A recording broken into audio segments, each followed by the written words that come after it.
Ballparks from the Gaslamp to North County. No one knows America's finest city like he does. You can't just punt on a Manny Machado prime year. He's a fourth-generation San Diegan, born and raised in the heart of this community. Passionate, opinionated, and always bringing you the real talk on your teams, your city, and everything in between. Braden totally knows his stuff. He's ready for the next step. That guy is good. Live and local, it's the Braden Surprenant Show. But I think Braden's one of the up-and-coming young stars in the media game in San Diego. Now, here's your host, Braden Surprenant. What's up, San Diego? Happy Wednesday to all of you out there. Following a Padres victory last night over the Los Angeles Angels as Fernando Tatis Jr. walked it off yesterday. It's a good time at the ballpark yesterday. Had a great time with some friends. Went as a patron instead of a media member yesterday. Frank was there as a media member. Did a great job getting a lot of post-game sound for us that we're going to talk about later on in the show. But went down to the ballpark. Yeah, I had football practice with Cathedral for spring ball. Then cruised over. I picked up my brother on the way down to the ballpark. Went down, had a drink at Bub's for my buddy's birthday. Went into the ballpark and had a great time. You know, I used my my parents' season tickets, which was great. They're in the 200 section. Utilized the in-seat delivery. That was phenomenal. Phenomenal. And then watched a pretty good game between the Padres and the Angels. Angels kept the Padres at bay for a long time there early on in the contest until about the fifth inning when the Padres finally put up a couple of runs. Padres bullpen again gave it up in the seventh. Gave up 3 runs in the top half of the seventh. And poor Dylan Cease, man. Dylan Cease, he gave up the first batter of the game, gave up a bomb. And then after that, really settled in nice. He had 10 strikeouts. Dylan Cease had a great outing yesterday, despite the home run that he gave up. He ends up giving up another run as Estrada came in and ended up getting a blown save, accredited to him. But Cease, 6 2/3, 2 earned runs, 5 hits, a walk, and 10 strikeouts. Did give up that 1 home run. Estrada wasn't his night. Matsui has been the only savior of the bullpen right now during this streak, as he went an inning, only allowed a hit. He's the only pitcher for the Padres in the bullpen that hasn't given up a run since May 6th. Everybody else has given up multiple runs, some even 3 in 2 games or less. And we'll talk about the bullpen in just a little bit. Adam ends up getting the win with the inning that he pitched. But the thing that, and we're going to talk a lot about Fernando today, especially early on, for what he did yesterday. But you look at the Padres in a sense of just yesterday's game. It plays into what I was talking about yesterday before the game. You knew that the bullpen was struggling. The bullpen has been struggling for the Padres. Since May 6th, it hasn't been very good. And whether or not they've been overworked, I think will be a question that we can answer, we can talk about, we can discuss. But when one asset of your game is not performing at a high level, and not everybody's going to be 100%, but when one asset of your game is not performing at a high level, you need the other portions of your game to step up and overcome those things. And somebody yesterday tweeted at me saying, you can't assume that. Well, if you're a good baseball team, you're going to be able to do that. That's what good baseball teams do. That's what good sports teams do in general. If you are like a football team, your offense isn't doing well, but your defense, your defense needs to pick it up a little bit and make up for maybe your struggles of your offense.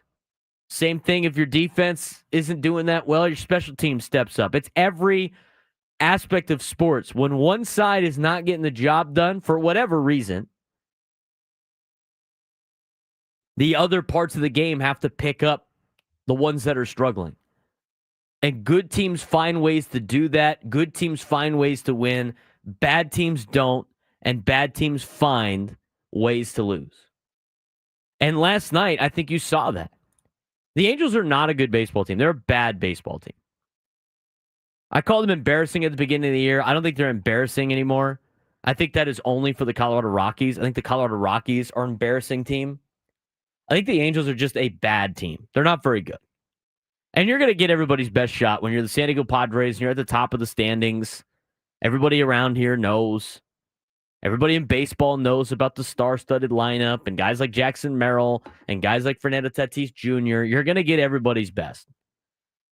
So the team that you're playing in the Angels this week probably got a little bit extra juice than what you usually see out of the Angels. We've seen that with Padres teams in the past that weren't very good. They stepped up in bigger games where they played tight with some better teams. But that being said, the Angels aren't very good. And I think you saw that on display last night with them kicking the ball around. Adele got an error, Hoppy had an error, and a couple of those have led to runs for the San Diego Padres to help them get back into the game. And then in the what is that, the 8th inning where the Padres tied it? It was mostly walks. You had a walk in that inning to start the inning, if I'm not mistaken, as I pull up the box score and I can go through that 8th inning that the Padres had. Bottom of the 8th inning started with a Fernando Tatis Jr. walk. Arise popped up. Machado walked. Jackson Merrill struck out on 3 pitches. Not a great at-bat for him. Not worried about it. Guy's a ridiculous hitter. He's going to strike out sometimes. And then Gavin Sheets pops one up into no man's land in left center field. If that ball is caught, I mean, Padres probably lose last night and lose the series to the Angels. They were playing extra deep with Gavin Sheets, a no doubles defense. Ball gets neatly placed in between the shortstop, the center fielder, and the left fielder, and it scores a run to make it 4-3. Bogaerts works a walk. But before Bogaerts works a walk, ball gets kicked around behind the dish, and Manny Machado comes home to score, being aggressive. Jake Cronenworth walks. And then you have the bases loaded for Jason Heyward. Now, Jason Heyward, we got to talk about Jay Hay. We got to talk about Jay Hay. I don't know if I'm going to spend too much time on in the opening segment, but we got to talk about Jason Heyward later on in the game or in the show. I just don't know how many more times you can roll out Jason Heyward. I think he's a great guy. He's very, very nice in the clubhouse. The teammates like him, right? I mean, you have a little bit of a veteran leadership, and you can have some of those guys on the team, but like at the same time, you can't have your entire team be a bunch of vibes guys. So, I think you get a designate of like one of those players. And to me, like, I don't want to say Tyler Wade's like a vibes guy only because he's contributed a lot offensively for the Padres this year. Did a really good job stepping up. I think everybody has a role for the team, but I would be hard pressed to believe that Jason Heyward is on this team past Memorial Day. He just doesn't look like he's got it right now. And if he's going against, now here's the deal, if he's going against guys that are like at the top of their game in the pitching world, right? He's going against Hunter Green and he looks silly. Okay, everybody looks silly against Hunter Green, but this Angels pitching staff is not very good. We talked about it going into the series. Their starting pitching's been serviceable. Their bullpen's awful. And his at-bat last night with the bases loaded, he knows it too. But his at-bat last night with the bases loaded in the 8th inning with an opportunity to take the lead and potentially get your closer out there in the 9th to shut the game out in the top of the 9th, it was a rough at-bat. I mean, he looked lost at the plate. He looked like he could not catch up to the fastball. He looked like he couldn't handle any of the off-speed pitches. It wasn't very good. Jason Heyward has had a great career playing at the professional level, playing in MLB. But I don't know how many more times that you can continue to roll him out and hope that he can put up other results when he had a rough year last year and the year before that wasn't great for other teams. I think he brings some value to the Padres, but where the value is not at the plate. And it might just be time. So I don't know what the Padres are going to do. Maybe that's a move that they make a little bit later. But to me, with veteran guys that are aging, Father Time, undefeated, remains undefeated, with guys aging like Jason Heyward, that leadership and veteran presence can only go so far. You're now thinking about from a standpoint of what the benefits are with Heyward. Does the benefits of him being a veteran leader on the team or a veteran presence that young guys can learn from, is that enough? And is that more beneficial than like Oscar Gonzalez at the plate? I'm not saying Oscar Gonzalez would have been any different than the at bat that Jason Heyward put up, but I'd like my chances a little bit more right now with Oscar Gonzalez. But I just it's tough to see. It's tough to see. I mean, I don't think you're getting anything more out of Tirso or Nellis right now in that particular spot either. But Jason Heyward, he's got to have a better at bat than that. But everything that was coming from this kind of opening segment, and we're going to get to Fernando when we come back. I mean, Fernando's his own. We could spend an hour on Fernando. But the thing that kept the Padres in the game is that phrase that Jackson Merrill said earlier this year about we apply pressure. And I think Kevin Acee laid it out in his daily newsletter. Again, if you haven't signed up for it, you should. Wealth of information. But the amount of times other teams kick the ball around against the Padres and make, I don't say bonehead moves, but pressure moves that doesn't work out for them is less of a coincidence and luck and now more of Padres are making this happen. And what you saw last night, even though it was a hard-fought game between two teams in baseball, one probably not playing to the level that they expect to play at, the other one playing probably above that level, the Padres found a way to win because they're a good baseball team. The Angels found a way to lose because they're a bad baseball team. And so now the Padres going to have to go out there today and try to win a series. So despite losing the first game to the Halos, which is not great, giving it up the way they did, you win a series, you continue to win series up and down the year. I mean, you're on a 667 clip, which is going to win you more than 100 games. 833-288-0973, 833-288-0973. Fernando Tatis Jr. People were worried about how he was feeling the other day. Didn't look like himself in the dugout. It's going to be, I mean, there's going to be times where these guys are not like super happy all the time. I mean, it's just life, right? I mean, there's going to be days that you have to show up to work to perform. It's just not your day. I think we assume that's the case. These guys are like robots. I mean, they're humans. We don't know what's going on in his life. We don't know what's going on with how he's handling certain situations. I'll tell you what, though. There's a lot of things that Fernando has done just this year that have shown his growth as a player and that have shown his growth as a Padre and that transition from him being the exciting young player to now being a veteran that the Padres can rely on. I think you saw it on display last night. And despite Jackson Merrill kind of being this new spark to the team, their best player is still by far Fernando Tatis Jr. He walked it off yesterday. When we come back, we'll talk a little bit more about Fernando and what he brings to the team and those adjustments that he has made. What I've seen out of him in these kind of couple years to be the player that he is and why that is going to be a reason why the Padres are successful in October. We'll talk about that when we come back. We'll get your phone calls. Braden Surprenant Show with Frank Marchese. Just getting started on a Wednesday. San Diego's #1 sports station, 97 through the Fan.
Braden Surprenant Show. Braden Surprenant, Frank Marchese here for you on a Wednesday. Talking Padres baseball. Big win last night.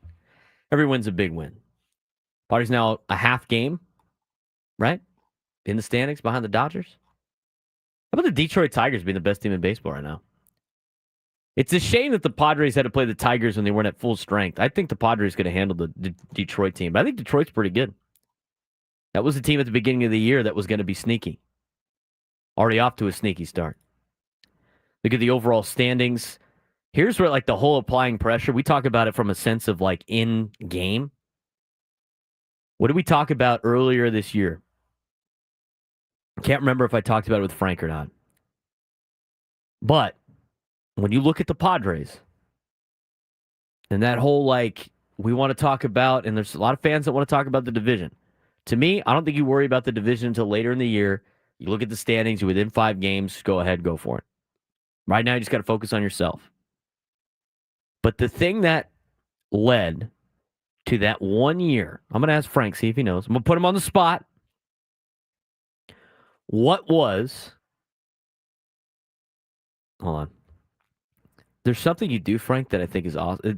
I think this is equivalent to, like, Chris Collinsworth kind of slide in. It's the mic slide that Frank does. Because, again, the show is not about me. I'm not supposed to be the one ready at a moment's notice. The show is about you. I'm just here to add color. The mic flip in. We need to make, after about 2 months, a montage of that's going to be great. There you go. We're going to throw that. What's that to meme where everybody's at that English pub and they start losing their mind? I think it was like a World Cup game or something. Oh, like yes. That. Yeah. We're going to have Frank Yeah. do the mic roll in and everybody's going to go nuts for the Win Sox. Got to accompany that slide, too. Let me ask you this before we get to the phone calls. What was, and I'm looking for a specific answer, so if you get this, it's great. What do you think a main reason for why the Giants won the division a couple of years ago and outdid the Dodgers in the regular season? What do you think one of those reasons was? And it's not anything on the field. I'm just talking straight standings-wise. They just kept within range. They kept within striking distance. They kept it close the entire time. And when you keep it close in the standings, focused on yourself, focus on taking 2 out of 3, winning baseball games, and you keep it close, you put pressure on the team in front of you or the team that's trying to keep pace with you. You keep the pressure on. So when this team is keeping the pressure on the field and they're winning baseball games, they're continually applying pressure to the Los Angeles Dodgers. And they're doing it with the Giants, and they're doing it with the Diamondbacks. The Diamondbacks are 1 game above 500, yet they're 5.5 games behind the Dodgers. They already knew they had to compete with the Dodgers. Everybody in the division knew they had to compete with the Dodgers. But what they didn't realize they had to do is compete with everybody else in the division. They got to try to keep pace. That's why it feels like every time the Padres drop a game, it's pandemonium in the YouTube chat. Trying to keep pace. The pressure, every single game. It's a pennant race pressure. It's a fun thing to be a part of. And I'll tell you right now, it's way more fun than if you look back at May 14th in 2013 of where the Padres were at in the standings. Not as bad as Colorado, who's already 20 games out of first place, but still keeping the pressure on. That is something that the Los Angeles Dodgers have done for the last decade. Couple of things that they have done for the last decade that the Padres are currently doing.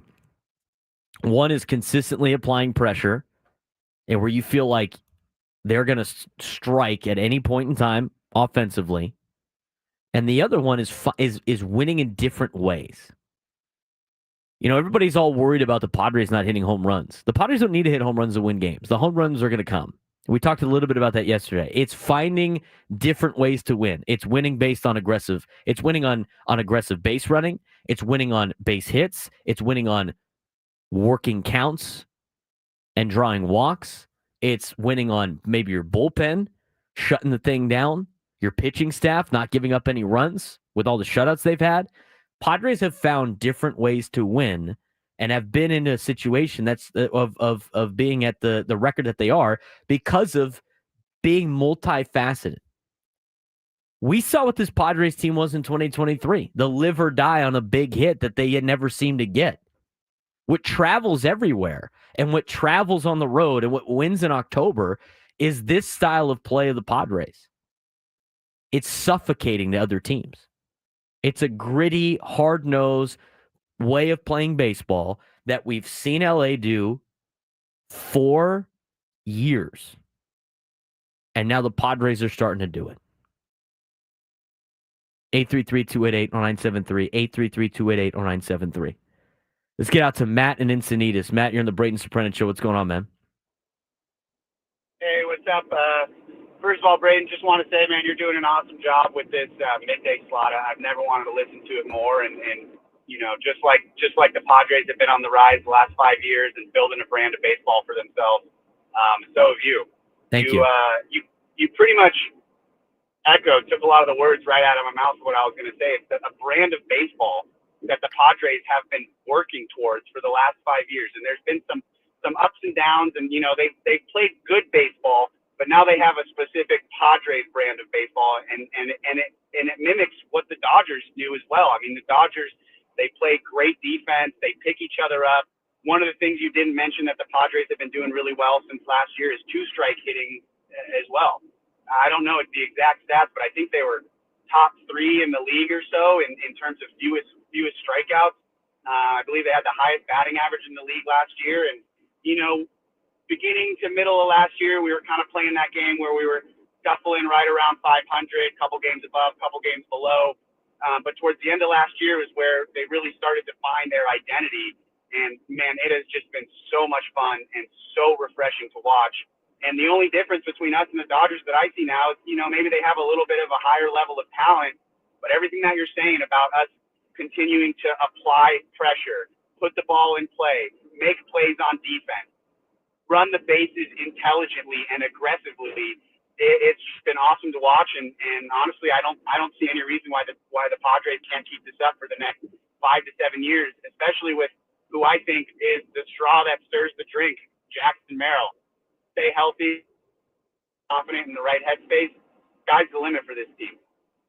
Matt, I appreciate the phone call, man, and thank you for the kind words. Yes, this is exactly what the Padres have been building. And I haven't talked a lot about it, and Matt kind of spurred this conversation a little bit when he called in. He's 100% correct. The problem is like you just hear LA and Dodgers and people freak out, right? Can't talk about LA. Can't talk about LA. And despite, like, you know, here's the deal with how we got to view, at least in my opinion, the whole LA Dodger situation. I think there's ways to view this. I think it's time for Padres fans and all of us to start to transition out of being little brother and start transitioning into being an equal. And that starts with not freaking out on just mentioning their name. There's a lot of things that they do up there in LA that, even though we don't want to admit it, they do very well. And one of them is the way that they play the game inside the game. Now, some of the antics of last year in the playoffs I thought was very disappointing in an organization that's usually held to a high standard. But there are pressure and grinding out at bats and making pitchers work and putting stress on them on the base pass, and all of that is a style of play that wins. And if you want to talk about pressure, look no further than what happens to that team in Los Angeles when they get to October and teams give them pressure. What happens? They fold. They fold.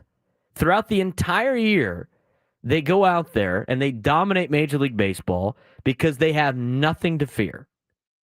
And when you play baseball, just like a lot of sports, if you're comfortable, you're going to succeed. And that's why when you see some of these games and you see some of these games play out, the teams that play with pressure don't have a lot of success, and that's including the Padres. It is hard to play a game of failure with added pressure, knowing I have to get this done. There are players that can do it. I think, last night wasn't a great moment for Jackson. It's a one at bat, but like Jackson Merrill can handle the pressure more times than not. Not everybody can do that. And you look at a team like the Los Angeles Dodgers. I mean, for the last 15 years, you would watch them dominate baseball and then get to the playoffs, and then they have to win. They have to go get a big hit. They have to contribute. They have to be able to do something. Otherwise, they go home, and the St. Louis Cardinals eat them for lunch. And the Washington Nationals knock them out of the playoffs. And the San Francisco Giants, who won 3 World Series over a 5-year span, didn't worry about the Los Angeles Dodgers. And even the Padres in 2022 knocked them off. The only exception was last season. That was the only time. And they went on a little bit of a heater. But aside from that, when you apply pressure on even the best teams ever assembled, which has been the Dodgers the last couple of years, they fold like a lawn chair. This style of play the Padres play, with putting pressure on, makes them very difficult to beat. And that is played by not only the star players that they have, and they got a decent amount, but also everybody else that's part of the team and the role players. That's why this style of play and that culture that the Padres have built over the last couple of years. Now, just because, and I mentioned this a couple of weeks ago, the winning culture. You don't have to be winning championships to have a winning culture. They're building that. They're building the winning culture. It's taking some time because they didn't have any real identity before this latest ownership showed up. Mike Shildt talked, he was part of and this was in one of the articles by Kevin Acee earlier this week, about when Mike Shildt was brought in to help lead a leadership group for the Padres and what they wanted to build in this culture, and talking to players and getting the input from some of the guys that they have built in long term. They have been slowly building it, and you're finally starting to see the fruits of their labor. I think you saw it a little bit last year at the end of the season. I think you saw a little spurt of it in 2022. I think you're fully starting to see it now. And that's why I think you're in a spot now where the Padres can still develop some of these players in the minor leagues, teach them what it means to be a Padre, and they're going to fill right in when you need to have holes. When you need to have holes to fill. So you don't have to sign the Jason Heywards and some of these fringe players on the end of their career. You can replace them with some of the minor league guys. That's coming in the future. 833-288-0973, 833-288-0973. Johnny, Neil, Dan, Marcus, we're going to get to you when we come back as we continue on the Braden Surprenant Show on San Diego's #1 sports station, 97.3 The Fan.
10:39 on a Wednesday. Padres victory yesterday over the Los Angeles Angels. The Halos in town will continue their series today. Baseball coverage on 97 through the Fan presented by T-Mobile. At T-Mobile.com, get a great deal on an iPhone 16 Pro.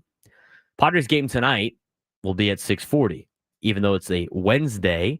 Usually you get a getaway day on a day like today, but both teams have an off day tomorrow and aren't traveling very far. So don't have to have one of those particular day games. You can go out there with a night game, and that's what the Padres have elected to do. So a 6:40 start tonight. Tonight's a bucket hat night, correct? Nice. The reversible bucket hat. So expect a full crowd tonight at Petco Park. Padres try to win the series against the Halos before having an off day tomorrow. Tomorrow we'll have our roundtable. And then coming up after that, the red-hot Seattle Mariners come to town for the first of 6 games for the Vetter Cup. They'll play 3 here in San Diego, and then they'll play 3 more up in Seattle later in the year. It's part of Rivalry Weekend. Rivalry Weekend. Throwing Frank on the spot here. Here it is. You just want to see the mic swing. That's it. What's your opinion on the Rivalry Weekend in baseball? I mean, it works if it's a rivalry. Like, I get it if they're it's an forcing it this weekend. No, I get it. But, like, if Mets, Yankees, I understand. Cubs, White Sox, I understand. Dodgers, Angels? Dodgers, Angels, I understand. The San Diego, California Padres taking on the Seattle, Washington Mariners in a rivalry game. Hey, man. They share a complex in Peoria. Good for them. It's a rival. Good for them. It's our complex rival. They should have them switch. They should have like a nicer clubhouse for one of them. And so when you win the Vetter Cup, you get the nicer clubhouse. This weekend and Rivalry Weekend, we'll get back to the Padres in a second. This is the natural. They went all with all of them. I remember they did this a couple years ago. When I was a kid. That's not a couple years ago. It's like 10, 15 years ago. I remember seeing it like this. It was better when Texas and Houston were in different leagues. But they went with all the old interleague rivals, with the exception of Astros and Rangers. Used to be interleague rivals that aren't anymore. Instead of having the Rockies play like one of the Texas teams, Rockies got the Diamondbacks this weekend. So here's your interleague rival weekend, your rivalry weekend. White Sox, Cubs. Natural. Guardians, Reds. Natural. Is it because they share interstate rivalry? Is it because they share a complex or because they're in the same state? Okay. Spring training complex. Pirates, Phillies, same league. Makes sense. Makes sense, though. Interstate rival. Washington, Baltimore. Interstate rival. Mets, Yankees. Interstate rival. Tigers, Blue Jays. They're right there, dude. They're right next to each other. Yeah, they're fair right enough. next to each other. Inter-border rival. I don't know. They're right next to each other. Rays, Marlins. Makes sense. Cardinals, Royals. Makes sense. Astros, Rangers. Makes sense. Twins, Brewers. Makes sense. Makes sense. Angels, Dodgers. Makes sense. A's, Giants. Makes sense. Rockies, Diamondbacks. Kind of forced, but Eh. in the division, makes sense. Here's where it gets like, there's 2. I find 2 in this group where I'm like, Atlanta, Boston. Well, I understand the Boston Braves and all that, but Atlanta and Boston. Yes or no? You remember that one time where they played and that thing happened? No, that doesn't make sense. No, it's not. That's just kind of I remember there was a time the Red Sox and the Braves were complaining about the whole. It was part of the schedule. It was the interleague rivals. The Braves go, we have to play the Red Sox every year. It was a part, because it was when you only played one interleague series a year, so you got paired up with a natural rival. Right. We're playing the Red Sox, Yep. and the Padres are playing the Mariners. Not that they were complaining about the Padres during that era, but still, it's like we have to play the Red Sox. Yeah, it's like let us play the Yankees every now and again. Right. Or let us play at that time when the Orioles were terrible. Let us play the Orioles every once in a while. That one doesn't make sense, and the other one that doesn't make any sense at all is the Mariners Padres. But the whole like Eddie Vedder connection and like we've made it, I think, as Padres fans, and I'm not gonna say we because I had nothing to do with this, but the Padres fans and now the Padres and the Mariners have made it such a joke into a rivalry now that I think both fan bases have embraced it. And when you have to play the damn Mariners every single year, it's like eventually they just get annoying. So, but out of all of them, it doesn't. It's the one that makes the least amount of sense. Like I said, this Vedder Cup, that's called working yourself into a shoot. That's called joking around so much that it becomes a real thing. Nobody's going to be more fired up for the Vedder Cup than a former Mariner himself. Starting pitcher for the Padres on Friday, Stephen Kolek. Go for it. There you go. Do you think he's going to have the extra juice? Oh. Do you think the clubhouse is going to be like Vedder Cup on 3? 1, 2, 3, Vedder Cup. Get a little extra juice out of the boys this weekend. We got to win it for Eddie. Got to win it for Eddie. See, this is where I would play something cheeky and funny, but YouTube would yell at us, and so would, what do we have? Amperwave would yell at us also. Yeah, just getting yelled at. We got yelled at by StreamYard today. Yeah, we got yelled at big time by StreamYard today. StreamYard's yelling at us today. I don't know why. Anyway, that was the rivalry thing. I don't mind. I mean, it'd be better like Padres Angels. Last night I was a little hostile with some Angels fans. I didn't notice that, but then again, You're in the press box. Yeah, I was sitting in the comfort and coziness of the press box. Last night, like, I was not sitting down here. I got the story from my buddies. They were sitting in the left field and the outfield. And some Angels fan, dude, was just like talking mad S and telling people to go, you know what?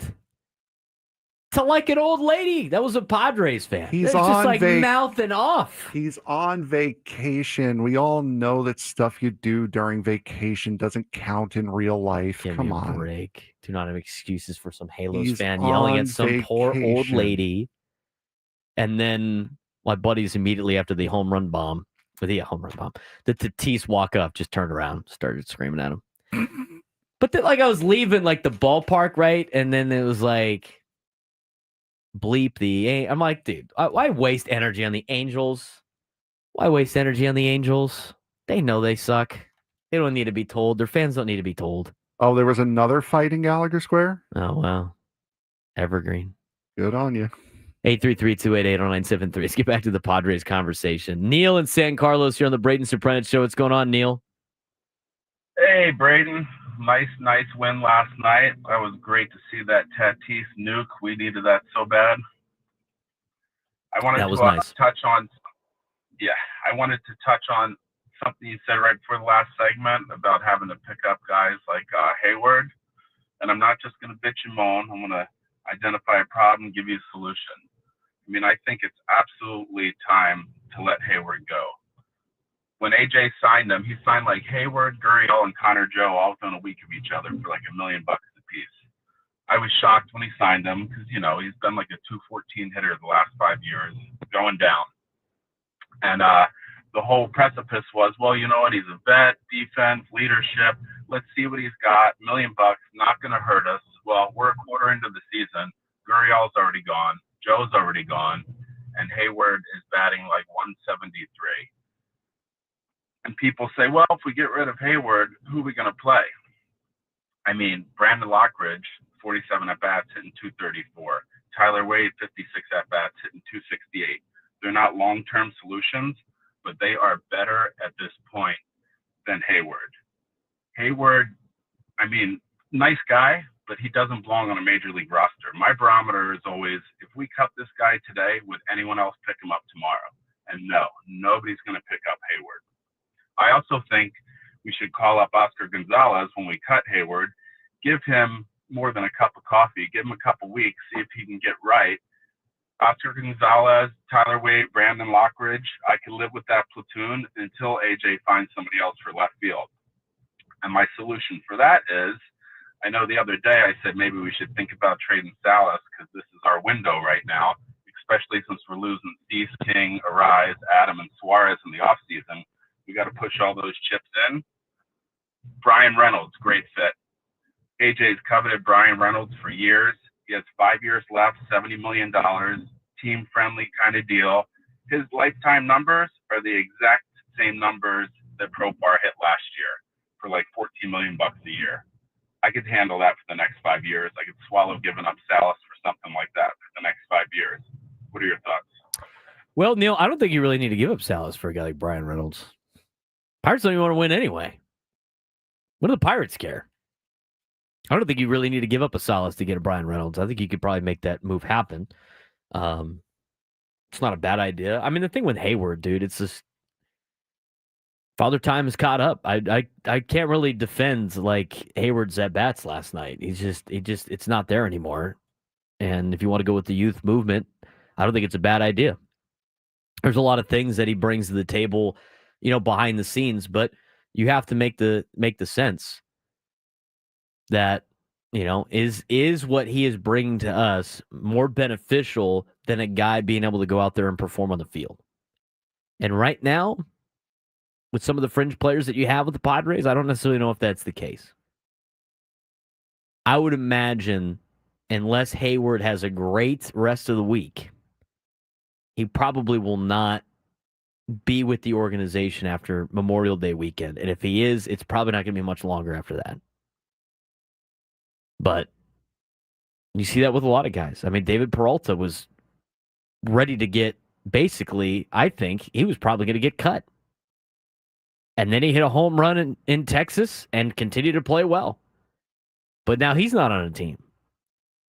So we'll see. But those are the risks that you take with some of these $1 million signings. Sometimes you get Jurickson Profar. Sometimes you get Matt Carpenter. It's the risk. There's a reason why they were only getting that kind of money in the free agents portion anyway. The Brian Reynolds conversation is very interesting. Padres have been linked to him a couple of times. If I'm anybody under contract for a long period of time in Pittsburgh, I'm trying to get out as quickly as possible. If they don't want to win, they will not win. They will not bring back Paul Skeens. And it's going to be a disaster there. So maybe you can make something happen. And the Padres have made a lot of trades with the Pirates in the past. But you got to, he's got to hope that he can play up to the level of what his contract is. But it's very affordable. I think it's something worth looking at. But I don't think he's going to move. I think he just signed that extension last year. He did, but at the same time, is he a part of their equation Why would you extend him less than 12 months ago if he wasn't a part of something? Why would you get all this money in money in revenue sharing and then not spend on anybody? Because, money. Because you're the Pirates. Reynolds is getting $12.2 million this year, $14.2, $15.2, $15.2, $15.2, $15.2, and then 2031, $20 million club option. He's 30 years old. You'd have him until he's 31, 32, 33, 34, 35. Yeah, 36 with the club option. He'll be if you pick up that club option, it'll be 37. He's a UFA. People keep bringing up Taylor Ward. He hasn't been hitting the ball well, but he hits a lot of balls over the fence. Getting $7.8 million right now in arbitration. He's ARB 3 eligible next year. He's 31 years old. Might be able to pull him from the Angels. Low average, but high power numbers. Interesting as well. We could talk more about the trades closer to trade deadline time. It's not even Memorial Day yet, but you got to start looking at it. I think Reynolds would probably waive a no-trade clause to the Padres, unless he just loves the city of Pittsburgh. But you never know. Maybe he likes being there. 833-288-0973, 833-288-0973. Dan in Arizona, you're on the Braden Surprenant show. What's going on, Dan? Hey, how you doing? I think you guys just kind of stole my thunder on the last call. I wanted to talk about Heyward. By the way, just as an aside, with this silly Better Cup, they played the Mariners 6 times. What if they split 3-3? What's the tiebreaker? They have tiebreakers built in, Dan. It's like run differential and like 2 other things. Yeah, That's the silliest thing I've ever heard of. I'm actually hoping for that. I want to see the tiebreaker in effect. 2 out of 3. They got to worry about run differential, Dan. So you know what? They might be trying to run up the score in the games over the weekends. Hey, we got to send this guy. We got to try to get our run differential up. Anyway, I wanted to talk about Heyward. I'm in a 31-year season ticket member, and I mean he has not done anything. I've just seen guys like him like years ago. Now they got a team. He had a chance the other day in Colorado. They were down on Sunday. I think they were down by 4 runs. The bases were loaded with 1 out, and he wraps into a double play. He's not making any kind of contact. What is David Peralta doing these days? Maybe we should bring him back. Well, the fact that nobody else has picked up David Peralta, I think, tells you everything you know about David Peralta. I think you got the best out of him last year. I think you got the best out of Donovan Solano last year, and sometimes you got to move on to the next thing. I mean, you don't know. I mean, what David Peralta could be doing the exact same thing that Heyward's doing right now. So, I think it's easy to say like some of the guys that you used to have on the team potentially coming back and helping, but I don't know. Jason Heyward had a great career. Unless he turns things around very quickly, it's going to be tough for him to stay on this team. We'll continue with your phone calls when we come back. Johnny, Marcus, stay on hold. Sam and Del Mar, give us a call back. 11 o'clock hour on the Braden Surprenant Show rolls on.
11 o'clock hour on the Braden Surprenant Show. We got Brock Ungricht coming up at 11:30.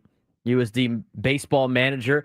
Toreros tomorrow will try to win the West Coast Conference title for a team that started off the season 0-7 and has played elite competition the entire year, is a win away from potentially winning the West Coast Conference in baseball. If they win tomorrow, they would be able to do that. They would get a share of the title, but with the fact that they'd split with Gonzaga and they beat Gonzaga 2 out of 3, we know what it is. If USD wins 2 games over the weekend, they will win the title outright. And so a big weekend series this weekend at Pacific. I will be there Thursday, Friday, Saturday as the Toreros look to try to hoist another title under Brock Ungricht, and we'll talk about that in just a little bit at 11:30. We do want to continue our Padres conversations as well. Got a lot of great sound from the clubhouse yesterday after the win with Frank Marchese down there in the clubhouse. We want to continue your phone calls, and in this hour, we're going to try to talk a little bit about the bullpen, but we missed on some Fernando stuff that I want to get to as well. 833-288-0973, 833-288-0973. Bill in San Diego, you're on the Braden Surprenant Show. What's going on, Bill? Hello? Hey, Bill, what's up? I'm having too much fun. How about yourself? I'm having a great time, Bill. What do you got for me today? I got a question about yesterday's comments on the Cowboys. Yeah, what do you got? Well, the fact that somebody's saying they're the America's team is completely illogical. That's what they're called, Bill. Well, I've always been America's team. All right. Answer me this. What's the bloodiest war ever fought? What are we talking about? What are we doing here? That would be the Civil War. At least in American soil. And that's Americans killing Americans. Correct. What are we going with this? And what country in the world dropped not only 1 but 2 atomic? All right, man. What are we doing here? He draws the foul. What are we doing here? Bro, are you good? Are you good? America's team. Okay, are we talking? Is he going to drop like an army thing? What are we doing with? What was that? Yeah, well, So better job of screening calls, probably. What was? Come on, man. It's America's team. That's just what they call themselves. I didn't invent it. I didn't call them America's team. That's not the first time they've been called America's team. How about Zubat on Twitch? Classic Patriots fan. Come on, man. They were called America's team because they were played nationally on the radio. That's why they were called America's team. It has nothing to do with exactly. You get a foul for that? Yeah, we gave it to him. No, I said, do you get a foul for that? Well, fair enough. He draws the foul. It's the first foul, and Frank Marchese's got 4 left. Dummy being dumb. The unfortunate thing, though, for you, well, not for you, but the unfortunate thing for Adam is if you foul out, then Adam's got to come in and run the board. Get another foul quick, dude. You're going to have to take a seat on the bench here in a second. Well, this is my second foul after leaving the end of our bed up. You didn't. They missed it though. You didn't throw it out there. They missed it. I can't believe the history lesson we just got there. That's insane. 833-288. Anybody else want to comment on America's team? Anybody? No? Arturo in Eastlake. You're on the Braden Surprenant Show. What's going on, Arturo? Braden, how you doing, my friend? I'm doing well. You got any history lessons for us today? I don't think we wanted to go to that Twilight Zone where that guy was headed.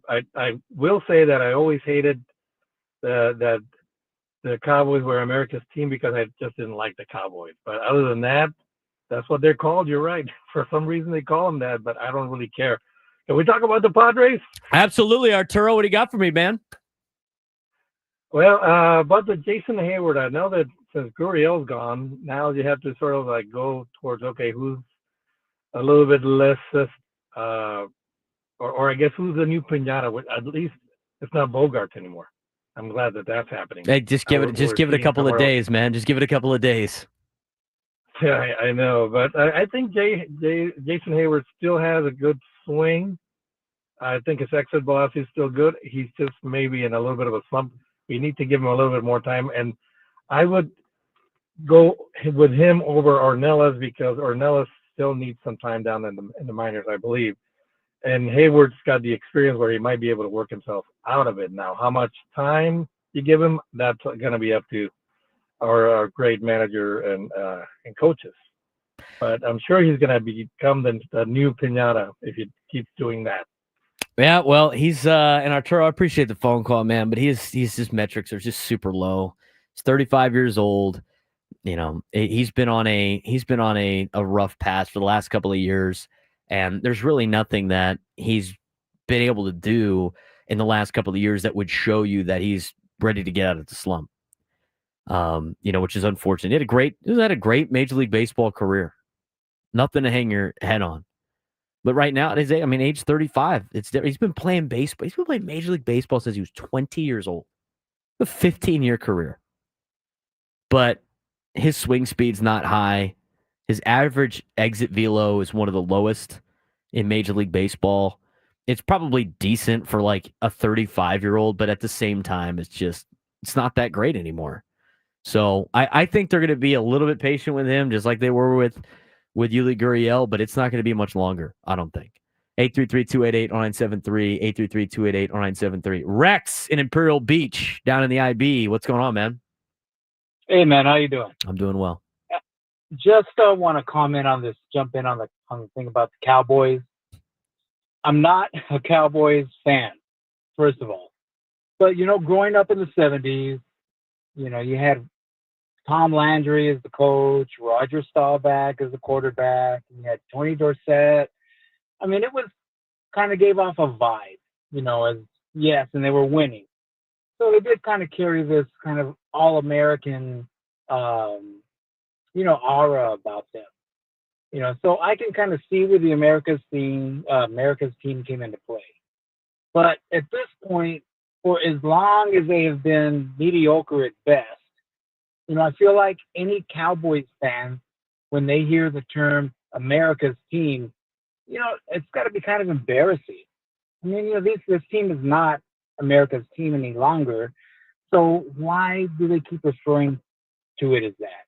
That's all I had to say. Rex, I appreciate the phone call. Did we turn into 105.3 the fan in Dallas? Are we? No, we turned into ESPN. Is this the Cowboys radio network? Wow. The Cowboys calls today, man. All about America's team. Yeah, I mean, it is, you know, Rex, I appreciate the phone call. I'd be a little embarrassed if I was a Cowboys fan of the America's team. I'm sure they cringe about it. I see people in the chat. What they would love to do to have Kevin and Chula Vista call in right now. You know why? Because he wouldn't call in about the Dallas Cowboys. Unreal. Johnny and Tirasana, you're the Braden Surprenant Show. What's going on, Johnny? Hey, what's up, Braden? What amazing victory for the Padres. Wow, what a game yesterday. Fernando Tatis off the hanging cutter from Kelly Jensen. Yeah. And let the fence went home. So I was working at 223 yesterday. So amazing. It was pump up and it's so amazing win, Braden. Yeah, it's great, Johnny. I'm glad I was going to ask if you were working last night. Yeah, it was fun. Good stuff. Well, I'm glad the Padres were able to get a W yesterday. I'm glad you're able to see it. Thanks again, Johnny, for calling in. Johnny works for the Padres. Very nice. Love talking baseball with Johnny. Appreciate the phone call. 833-288-0973. 833-288-0973. Brandon in Carlsbad.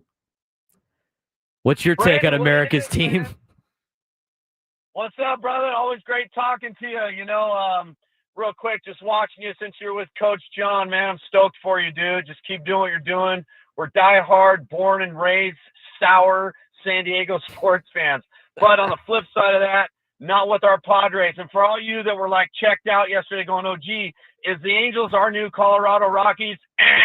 Fire faithful, baby. Never stop. Watch it all the way through. That's baseball. That is the talent that we have. This is the talent that we're also cultivating. Look at our farm system. Always hold that faith, hold that line. We can beat anybody at any given time, any day. I love it, dude. I can't say enough. You know, every time I call, man, I'm jazzed up. San Diego, let's get jazzed up about these Padres. Let's roll. God bless. Brandon always fired up. He gives us some like smack off energy on those phone calls. It's great. That was awesome. Get your people going. Didn't answer my Cowboys question though. Go Aztecs on Twitch. Like, that's a foul for opening up with the Cowboys question to some of the phone callers. I know Marcus and Menifee won't open up with a Cowboys question. Marcus, what's going on, man? Oh, absolutely not, Braden. What do we got today, Marcus? What do we got? Padres win yesterday. Tatis walk-off, and there's a lot of positives you could bring to the table today.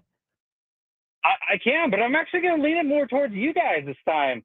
You know, I'll acknowledge, you know, the home run, the walk-off, but honestly, I was after the home run was getting after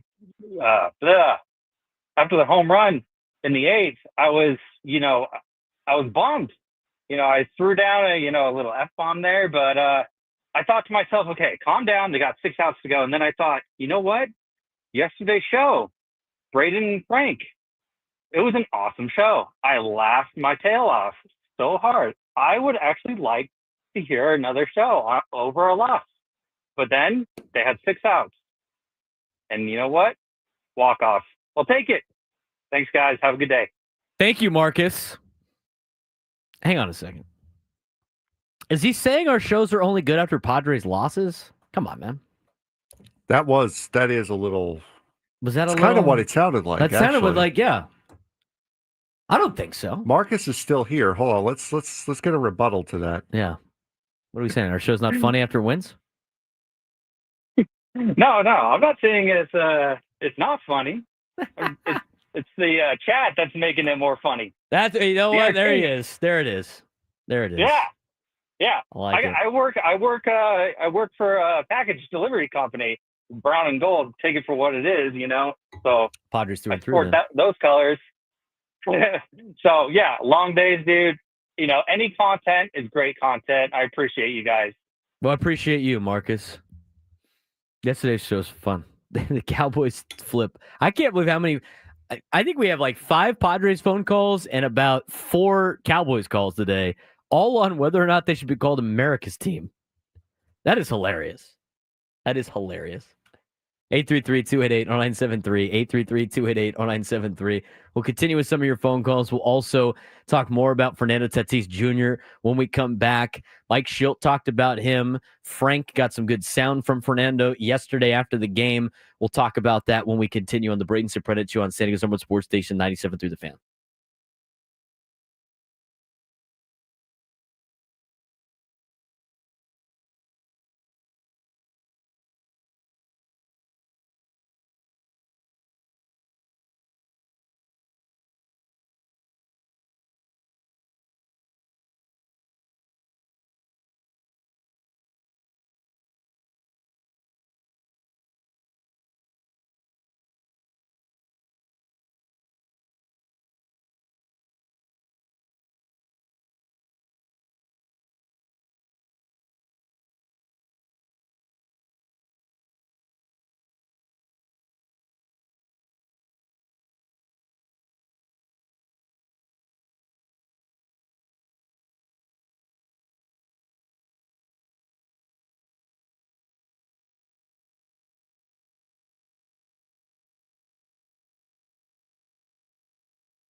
What is over, according to Blink 182, played by Frank, is the Cowboys talk for the day.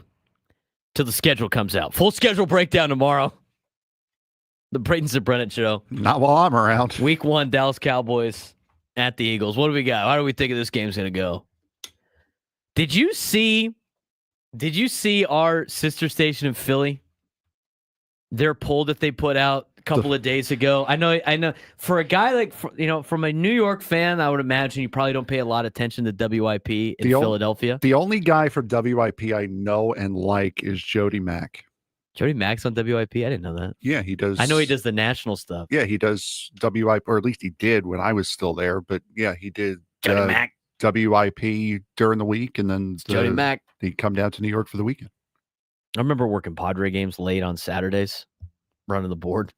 Like when I first started here, and Jody Mack would come on. Jody Mack. A little weekend action for you on Xfinity Sportsnet. Saturday night get together. Jody Mack. They used to have Pharrell on the bench on CBS. Yes. And he would come on late after games. The Padres would lose like 15-2 and just be sitting through a long post-game show. And then we'd take so many phone calls, dude. It'd be like an hour and 30-minute post-game show when I was running it, and it'd be like, Pharrell on the bench. Be like, what? Hey, people are listening to this voice for this. Pharrell's done such a great. He's had a great career. But imagine, do you remember what Pharrell used to do also in broadcasting? No. Play-by-play wise? No. He was oh my God. He was the radio play-by-play man. Fun. For the Atlanta Thrashers NHL team. Oh boy. Imagine. Oh boy. Get it, go to the corner. Go! He sounds like those guys from Men in Black. Yes. Were they aliens? Yep. The aliens? Or yeah. No, I know exactly. Yep. What's that? That's like Pharrell sounds like. But anyway, to go off the tangent of CBS Sports Network turned into Xfinity Sports Network. WIP in Philly. Most rational people in the world. You're gonna get us. This is a sister station. We approve. We respect all Odyssey stations. That wasn't here. sarcasm. That wasn't sarcasm. I'm not believing that. Anyway, WIP in Philly, they put out a poll. We love doing these polls ourselves, and they put out a poll after it was leaked that the Cowboys will play Philly Week 1 on the first game of the year. They went. Is Week 1 against the Cowboys must win for the Phillies? Yes or no? We'll discuss next. Must win? I'm sorry? Week 1, dude. Week 1. Gotta love the NFL. This is why you hate the NFL. This is why I love the NFL. Week 1. Philly must win. Is it a must-win against the Cowboys on opening night? There's 16 more games, dude. 16 more games. If they lose the first one to the Cowboys, which is usually when the Cowboys are at their best, Week 1, and then it just all goes to crap. Philly not going to overcome the Week 1 loss to the Dallas Cowboys? Are you kidding me? I never have to. Here's the problem with Frank's reactions. You see him on YouTube, but the people driving around have no idea that Frank just melted in his chair. Just in defeat. Almost as bad as when Inter Milan gave up those 2 goals to Barcelona last week. Must win. That's this is the same Philly. It's fans in general. We get in our own little echo chamber here in San Diego, freaking everything. Philly the other day. I mentioned her on the roundtable. They were asking John Kruk if they could overcome 3 games in the standings. It was the last week of April. And Kruk's I don't know, man. I don't know if with 120-something games left, I don't know if they can overcome the 3 games that they trail the Mets by in the division. Bro, what? Sushi Sam in the chat coming in hot with that's how Padre fans talk about weekday games in April against the Rays. Can't defend it. I can't defend it. But yes. Must-win game week 1? No, dude, no. I guess if you're playing America's team, maybe it is a must-win. Let's talk about Fernando Tatis Jr. It's time to Dave Pash our Bill Walton segments that we've had the last couple of segments. Fernando Tatis Jr. is by far, and I say this every time he plays, the best athlete on the field. He's the best player on the field. And he went into a slump last week.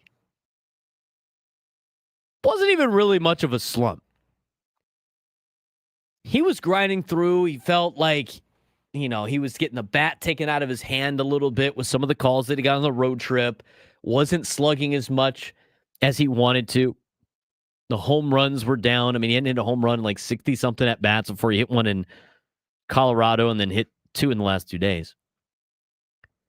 But think about the maturity that he has put together. Think about how he has grown as a player here in San Diego, where he's grinding through a slump right now, even before last night. And in that slump, Frank, do you know what he hit during the slump that he was grinding out where he seems like a little upset in the dugout? 280. He's at 308. 308 in a slump, man. And here's the thing about Fernando. In previous years when he was a younger player and he let those things get to him, and not a lot, it wasn't for very long, but he'd go on a little bit of a rough patch, and he wouldn't be able to do anything. But now at age 26, with the maturity that he has put in with the growing and everything like that, he's taking walks during these slumps. He's finding ways to get on base. I thought Frank laid this out on our rundown perfectly. When you look at the last couple of innings, specifically the 8th inning, these are some things that don't get highlighted on Baseball Reference. They don't get highlighted on Fangraphs. They're not there on Baseball Savant. Big league at-bats last night in the 8th inning from Fernando, from Manny, from Xander. Your 3 highest paid players who did not have great at-bats in New York in a situation like this all put together big league at-bats in the 8th inning that's ultimately led to the comeback, the tie, and the win in the 9th. Working a walk as a leadoff guy, down 2, getting a guy on base is a major league at-bat. Manny, with 1 out, not swinging out of his shoes, not trying to do too much, taking the pitches, working a walk to continue to add pressure. Major league at-bat. Xander Bogaerts getting the run in with Manny being able to score on the mishap from the Angels and then still continuing the inning with a major league walk. Manny scored on an 0-2 pitch. Xander was down 0-2. Major league at-bat. Loads the bases, gives the next guy in line an opportunity. That's what good baseball players do. That's what good baseball teams do. And you're seeing that a lot out of Fernando Tatis Jr. Sure, we love the walk-off home run. His first career walk-off home run. But during this time where people thought, like yesterday with the image of him, legs crossed in the dugout, didn't look too happy about it, as he battles through what is considered a slump for Fernando. The guy still hit 308 during that slump, still found ways to contribute. That is why he is going to be up for an MVP at the end of the season. The growth from Fernando that you have seen, that we have all seen. We've seen this kid grow up in front of our eyes. That is why he's the MVP candidate of this team. That is why he's the best player on this team. That is why he's the best athlete on the field. And arguably, when he is right, is the best Major League Baseball player out there. And you're seeing it with the maturity of Fernando Tatis Jr. We will talk more about Fernando in the 11 o'clock hour. We'll get a little bit actually. Oh, yeah, because we got coming up next, we're going to have Brock Ungricht on to preview the series against Pacific. They need to win in order to win the West Coast Conference. After that, we'll get to the sports thread with Frank Marchese. Lunchtime hour. We'll talk about lunch, but we'll also hear from Fernando. We'll hear from Mike Shildt on Fernando and talk more about Fernando Tatis Jr. and why what he does is going to determine what the Padres' fate is at the end of the year. 833-288-0973, 833-288-0973. When we come back, Brock Ungricht from the USD Toreros joins me on the Braden Surprenant Show on San Diego's #1 sports station, 97.3 The Fan.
Welcome back to the Braden Surprenant Show on San Diego's #1 sports station, 97.3 The Fan. Talking a lot of Padres baseball with you today.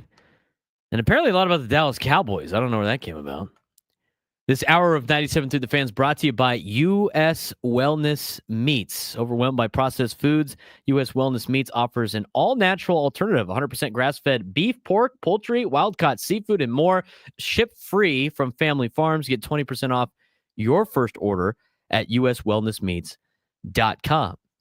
Joining me now on the Braden Surprenant Show is the head coach of the University of San Diego's baseball program, who got off to a tough start with the competition that they scheduled, Brock himself scheduling said schedule, and now are in a position to potentially win the West Coast Conference regular season title this weekend as they get ready to host Pacific for a 3-game series at Fowler Park on the beautiful campus of the University of San Diego. Brock, we appreciate the time as always. Thanks for coming on. How's your Wednesday going? What's up, San Diego? What's up, Braden? How you doing, man? Thank you for having me on. Great, beautiful Wednesday out here. Not a cloud in the sky, as you know. Well, thanks for coming on again. Again, we got a big weekend series for the Toreros against Pacific as you guys try to win another West Coast Conference regular season championship. Coming off of a wild weekend in Santa Clara, dominant win on day one, tough loss on day two, and then a 25-9 performance in 7 innings on Sunday. Take us through what happened over the weekend in Santa Clara. Yeah, no, absolutely. It's been one of those years. You know, I think the message to the team, like you said, when we were at 3-18 at one point, you know, and obviously 4 of our 5 non-conference weekends were against top 10, top 15 teams in the country, and we have a young team. You know, we're starting 3 freshmen in the lineup every day, a lot of new transfers in there as well, sophomore transfers, and when you have that, you know, you're going to go through. You're going to take your punches, if you will, and it's all about how you respond and your resilience and staying with our process. And our guys have just done an unbelievable job with that. And so the message every weekend is, hey, you're going to go into this thing and you're not going to be surprised by what you see. You've seen everything thus far. You're 6-24 at one point. We won 10 games in a row thereafter. And, you know, so nothing's going to spook you. And you know, we had a great win on Friday. And then Saturday we lose 10-1. And, you know, we've all been a part of teams sometimes momentum can just shift on you quick. And I give so much credit to our guys, our assistant coaches. It's like no flinch mentality. Okay, well, we lost 10-1. Wake up the next day, the sun's coming up, and we're going to pull up our bootstraps and go to work and play San Diego baseball. And that's just been kind of the method that these guys have had. And it's just been awesome to see as their coach and just super proud of them. University of San Diego baseball head coach Brock Ungricht joining us on the Braden Surprenant Show, talking about his Toreros. They get ready for a 3-game series against Pacific starting tomorrow at 6 o'clock. It'll be a Thursday, Friday, Saturday series for the Toreros before they get ready for the West Coast Conference tournament action next week in Las Vegas. Brock, you talk about San Diego baseball. Padres are kind of playing that level of baseball too. A lot of line drive hitting, gap-to-gap hitting, putting pressure on teams. You guys have done a good job of that in your time as the head coach at USD. I do want to ask, just in terms of philosophy, I know you guys have this, about how important it is for baseball teams to find different ways to win and not just rely on one aspect, whether it be the home run ball or base running or whatever, but being that multifunctional team, what it brings to a team like the Padres, but more specifically you guys from an offensive perspective. Yeah, I love that. I mean, that's baseball, right? And people that really appreciate the game, I think, can appreciate a well-balanced offense, you know, and that starts in, obviously, at the pro level, you know, in when you sign free agents and, you know, the draft and the development process. And with us in the recruiting process, you got to build out a lineup that you have, you know, your table setters, your drive-in guys, if you will, and then you got to have guys at the bottom of the order that do such a great job of just turning the lineup over. And, you know, I was watching the Padre game last night, and it was awesome to see them safety in a run, safety bunt to score a run. And it's like, you know what, maybe the Major League game is turning around, and it's you appreciate it because you could sit there and wait as a coach all day long for the long ball, and 3 or 4 games will go by and you're kicking yourself because you're not getting a long ball. And hitting will come and go on you. We put up 25 runs on Sunday. That doesn't mean that's going to happen the next night. So you got to have some type of process in place with your guys that they can hang their hat on, that if you keep it simple, and it's about getting on base, it's about working the count, it's about having quality at bats day in and day out. If that could be their overall focus after instead of, hey, I'm going to hit homers, I'm going to hit doubles, I'm going to chase hits.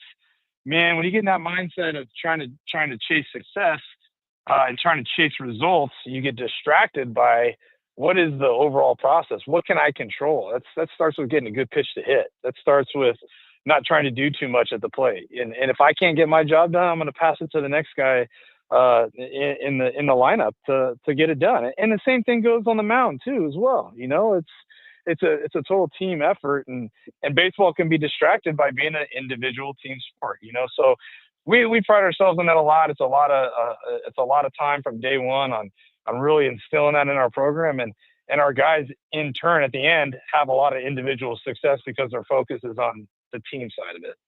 Yeah, we had a Tuesday night West Coast baseball game breakout last night at Petco Park, so that was kind of fun to watch with this little bit of small ball and see it like we usually do on Tuesday nights in college baseball. The other thing that a lot of teams are doing right now, you guys are doing the same thing, is batting the leadoff man, not necessarily the traditional speedy, get on base type of player, but batting your best player at the top of the order. You're doing it with Jack Gerovich. Why do you bat your best guy at the top? What does it do for you guys? But also talk to us a little bit about the player that Jack Gerovich is and what he's expected to do probably at the next level. Yeah, I mean, Gerov's going to be a big league hitter. He's one of the best hitters that I've had, and you know, and been blessed to coach a lot of great hitters along the way in my career. But you know, I think there's multiple things that go into it. You know, we just got Chase Mydroth from our program. He just got called up with the White Sox. And he was a guy that was similar to Jack, where you could hit him leadoff. And it's a little bit of a personality. You got to really know your players. You got to know how they tick. You got to let them be themselves within the boundaries of the program, you know? And Jack Gerovich has a personality that is a tone setter. So he's going to want to get as many at bats as possible. And the guy has 13 home runs on the year. He's got power to all fields. He's an on-base machine. And then if you look at the opposition, if you're a pitching coach, you're like, well, God, I got to face this guy 5, sometimes 6 times in a game. That's the last thing that they want to do. So it puts pressure on the opposition already, because he could hit a double to start the game. He's hit plenty of leadoff homers to start a game. And all of a sudden you go up 1-0, you know, it already puts the pressure on the opposition. And Jack's just he's a true torero through and through. This guy wants to win more than anything. He was crushed early on with how the season was going, and he took it upon himself that, okay, when we put him in the leadoff spot was kind of when we started getting on our run, and then allowed Austin Smith to do his thing in the middle of the order and the rest of the bunch. And then Connor Mydroth hits 9th, and it's kind of fun. It's a running joke with the team, but Connor Mydroth, his job is to make sure that he gets on base to turn the lineup over to Jack in that 9 hole. So he's just done a phenomenal job to get Gerv up with guys on base, and I think that's something that doesn't go unnoticed too. Well, Brock, you know well that this is a live and local sports station, or live and local sports show. We pride ourselves on the local part of the show, being a longtime San Diegan that I am, and I know you guys have a lot of success with a lot of local San Diego kids. Highlight for us some of the San Diego kids that will be playing for you guys this weekend against Pacific, as you guys try to win a championship. As you know, we get some fans out there to help support you guys. Yeah, 100%. You know, Isaiah Lane, you know, he's just done a heck of a job. He's from Eastlake High School, sophomore.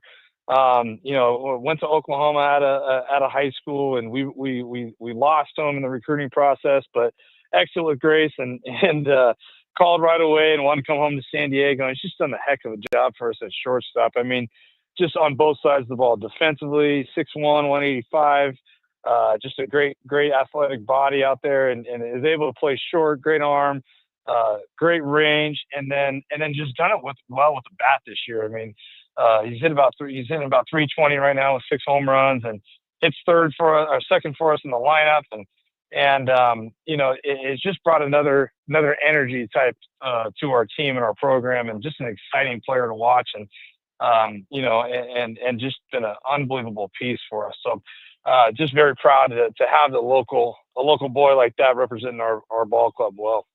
Yeah, a lot of local guys part of this team. Brock, you guys have done a great job of kind of surviving the storm and now making a push. We really appreciate the time. Good luck this weekend, and good luck next week. A big week for you guys to try to make the NCAA tournament. Yes, sir, Braden. I appreciate your time as always, and we'll see you tomorrow. Brock Ungricht, head coach of the USD baseball program, getting ready for a 3-game series against Pacific. If one win this weekend will be a West Coast Conference regular season championship for the Toreros. Next week will be the determining factor if they make the NCAA tournament or not. Have to win the West Coast Conference tournament in Vegas and hopefully represent San Diego in the NCAA tournament, which would be a remarkable story for a team that started off the season 6-28 or whatever it was. So hopefully the Toreros can get the job done. Rep San Diego as they try to get in the tournament to make it to Omaha, which we'll see what happens next week. More going on in the sports world. Here's Frank Marchese with today's sports thread.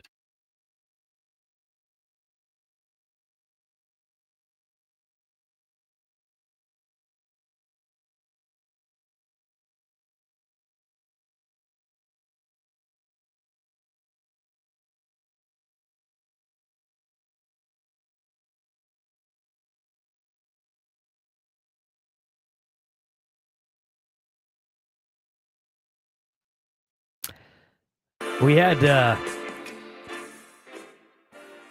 poor Vaughn in the chat doesn't know what a windsock is. Might have to get back to that in the lunchtime hour. Talked about that yesterday. Any windsocks of the day today in the sports thread, Frank? No, I would not say so. But first, we'll begin in our customary style. Number 1. The Dallas Mavericks are siding with the "don't look a gift horse in the mouth" as they have made it clear that they will not be looking to trade the number 1 pick. The Dallas Mavericks all but came out and said they intend to draft Duke's Cooper Flagg, first overall pick with this year's draft. The Mavericks shockingly won the NBA draft on Monday night with only a 1.8% chance of jumping the 10 spots they needed to take the top spot. Mavericks Governor Patrick Dumont acknowledges the team's fortune, calling it, quote, a gift to have the number 1 pick. While we can argue whether or not they deserve the pick, is it realistic to expect them to give it up because they don't deserve it? Is it realistic to think that they should give up the number 1 pick because they had a 1.8% chance in getting said pick? And everyone hates it. No. Exactly. That's the dumbest thing I've ever heard. I agree 100%. No, absolutely not. Now, if they wanted to trade it for Luka, that'd be hilarious. But I think it'd be catastrophically bad. 1.8% chance of winning the lottery. They won it. They could draft Cooper Flagg. It could be the new face of the Mavericks. And if you're Nico, you should probably do that to save your ass. And he'll get traded to the Celtics for exactly. the ghost of Marcus Smart, maybe. And then we'll have the Cooper Flagg versus Luka Doncic's finals every year. Well, there you go. It's only an NBA dream. Number 2. Sticking with the NBA, Portland Trailblazers governor, the late Paul Allen, and his trust have maintained control of the team since Allen lost his bout with cancer in 2018. Yesterday, the Allen estate announced that the team is officially up for sale. The decision to sell comes in the wake of several different developments over the last calendar year, with the new $77 billion television rights deal the NBA signed with ESPN and NBC being one of the key factors. The Blazers were appraised by Sportico at $3.6 billion, which is a pretty nice bump from the $70 million Allen bought the team for in 1988. Nike founder and Portland native Phil Knight is rumored to be in the lead in the Blazers sweepstakes. Braden, any chance you have a spare $3.6 billion laying around? If I did, I wouldn't be here. But no, probably not. That'd be nice for. Can we move them? This is a great opportunity. That's something you can do if you're the owner of the team and had a spare $3.6 billion laying around. Well, we do know that Kroenke's doing his thing over there. He's doing it for family members to own teams, not himself. Now it's a great opportunity, Kroenke family, to buy an organization and put him into a brand new arena that he wants to put in Southern California. There you go. Although I feel like San Diego Blazers would be a different thing. You know what? I think so. Not a lot of trails. No. Well, you got a couple. Move on. Number 3. It's funny. I just saw it in the chat. Lucky guy over there said TCU coverage next. Well, you're not all that far off. We spoke yesterday about Bill Belichick and the chances that he and North Carolina could split before the season opener against TCU. Belichick isn't acting like a coach that has any plans of going anywhere by the June 1st deadline. Which we agree is the case. Yes. Belichick has reportedly spoken and assured his players that his relationship with Jordan Hudson is strictly personal and has nothing to do with the football program. UNC athletic director said that there has never been any push to keep Hudson away from the athletic department or facilities. We saw this just play out with Shedeur Sanders when UNC we just saw this play out with Shedeur Sanders. When will UNC decide the media circus around Bill Belichick, which has been solely about non-football stuff, becomes too much to justify him being there? They got to make it through a year first. They got to make because right now they're stuck because he's not going to opt out, and if you get rid of him at the June 1st date, which I don't know if they have any play in doing so, they have to replace him with somebody else. Yeah. And we talked about this yesterday. The whole interim thing is like his son. So, like, are you really eliminating the circus if you keep the son of the circus? Probably not. You got to start over. You got to do that. The circus is Jordan Hudson. I know. That's the circus. Well, the circus is Bill Belichick allowing Jordan Hudson to be the circus. That is also kind of what the circus is. That is also fair. Number 4. Oh, sorry, my bad. So anyway, yeah, I don't think they can't get rid of him until at least next year, in my opinion. I would partly agree with that as well. Hopefully they lose their first game. Voluntary OTAs of the NFL have started, and one camp already has drama. Yay. The Cincinnati Bengals and defensive... No surprise there. The Cincinnati Bengals and defensive lineman Trey Hendrickson are in dispute over his contract, which Hendricks said has become, quote, personal. Hendrickson spoke for 25 minutes with the media. God, if we could only get somebody to speak to us for 25 minutes. We'll take 8 minutes. In which he expressed his frustration with the Bengals over the lack of communication over the situation and said that he will not play under his current contract.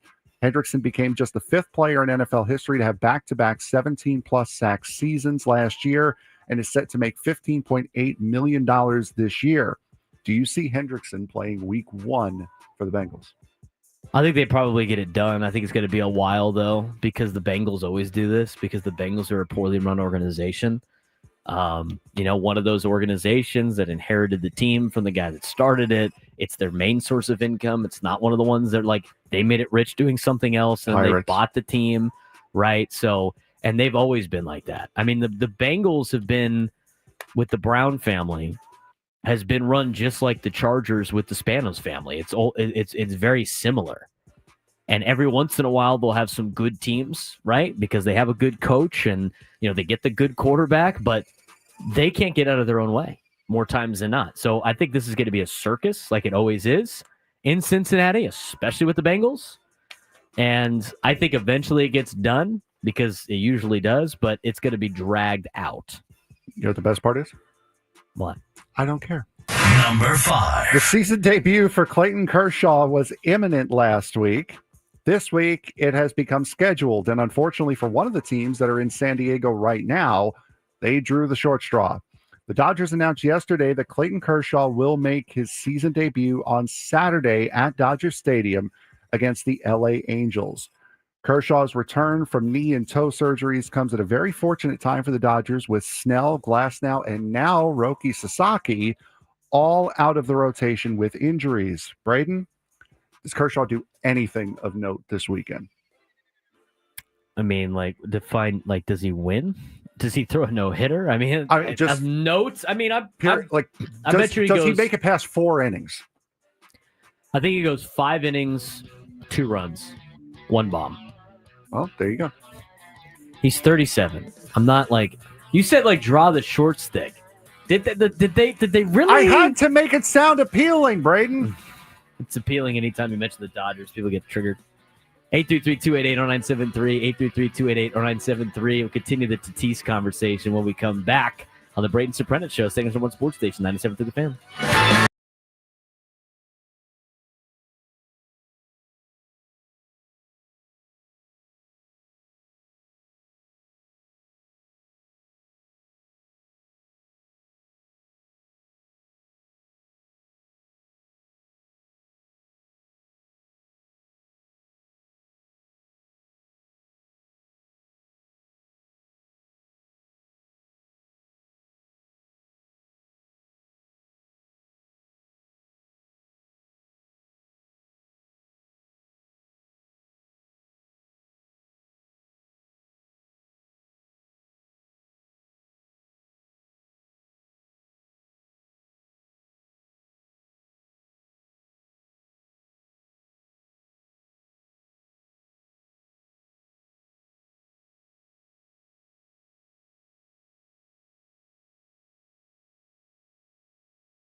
Diego, it's time to fire it up. From the beaches to the ballparks, from the Gaslamp to North County, no one knows America's finest city like he does. You can't just punt on a Manny Machado prime use. He's a fourth-generation San Diegan, born and raised in the heart of this community. Passionate, opinionated, and always bringing you the real talk on your teams, your city, and everything in between. Braden totally knows his stuff. He's ready for the next step. That guy is good. Live and local, it's the Braden Surprenant Show. But I think Braden's one of the up-and-coming young stars in the media game in San Diego. Now, here's your host, Braden Surprenant. Lunchtime hour on the Fan.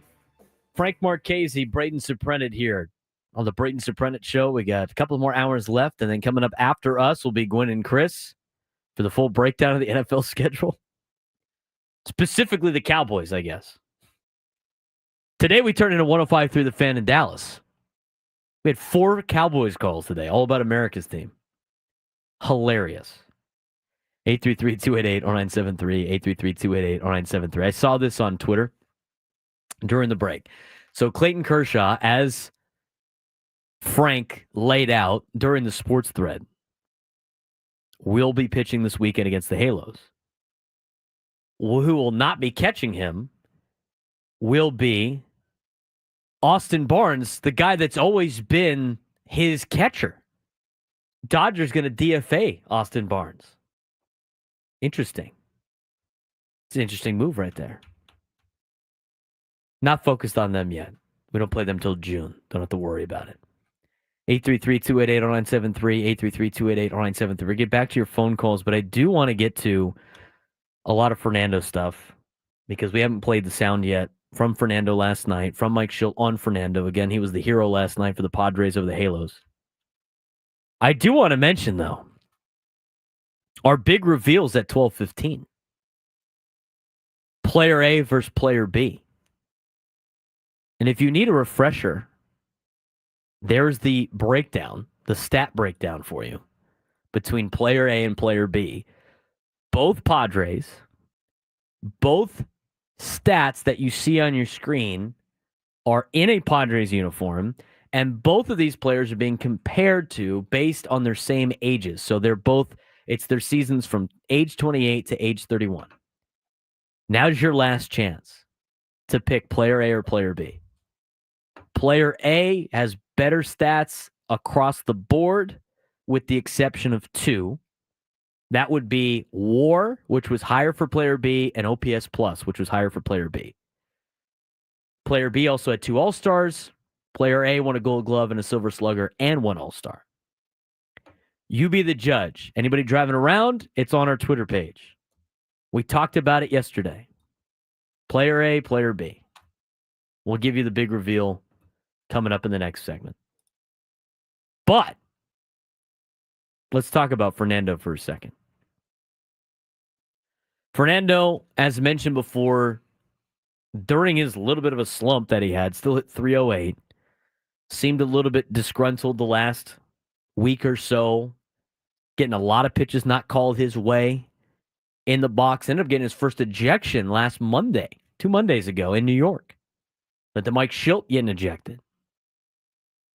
And last night with the bat flip and the walk-off, I mean, that was a big moment, I think, for Fernando in continuing his success this season. And the MVP caliber player that he is and the MVP candidate that he is. Didn't get to some of the sound on him, but Mike Shildt yesterday talked a little bit about Fernando Tatis Jr., what he brings to the Padres. Putting it all together, man. Special player. You know, what a privilege to be with him. Have him as a Padre. A lot of stars on display tonight. You know, he's finished it out. Other guys we'll get to, but yeah, Toddy's been, you know, MVP caliber. I mean, it's right there every night. You know, in simple terms, you think about when you get players on your team, like how do they beat the other team? And he literally beats you every way possible on a baseball field.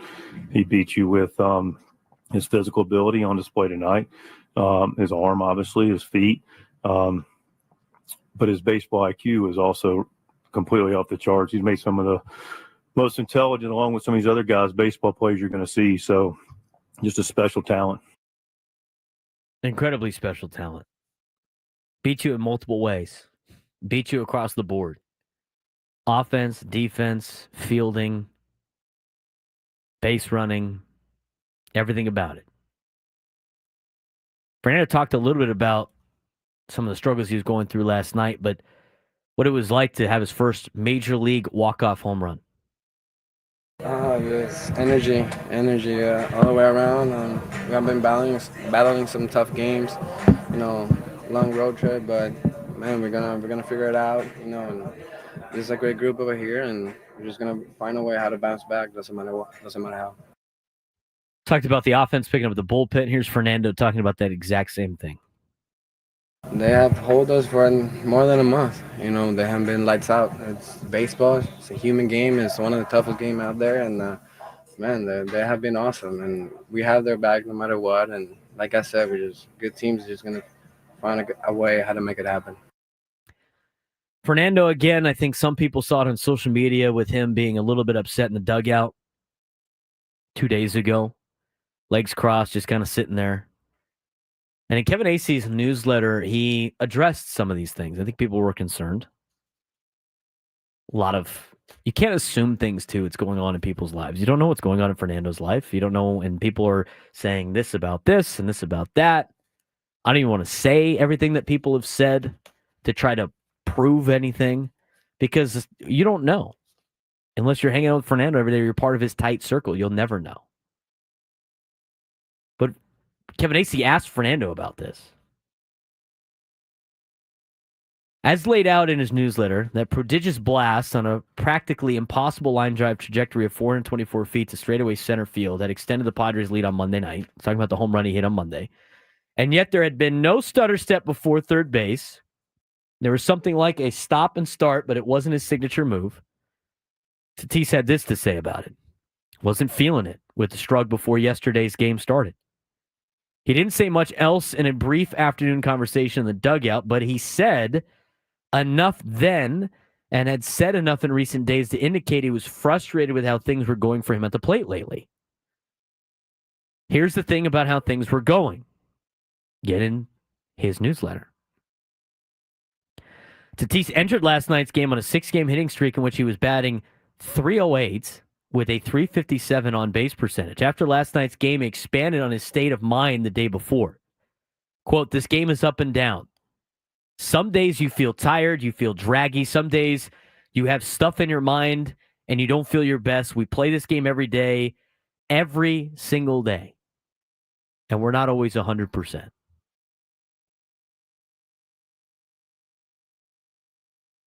It's very interesting comments, but at the same time, I mean, it's relatively understandable.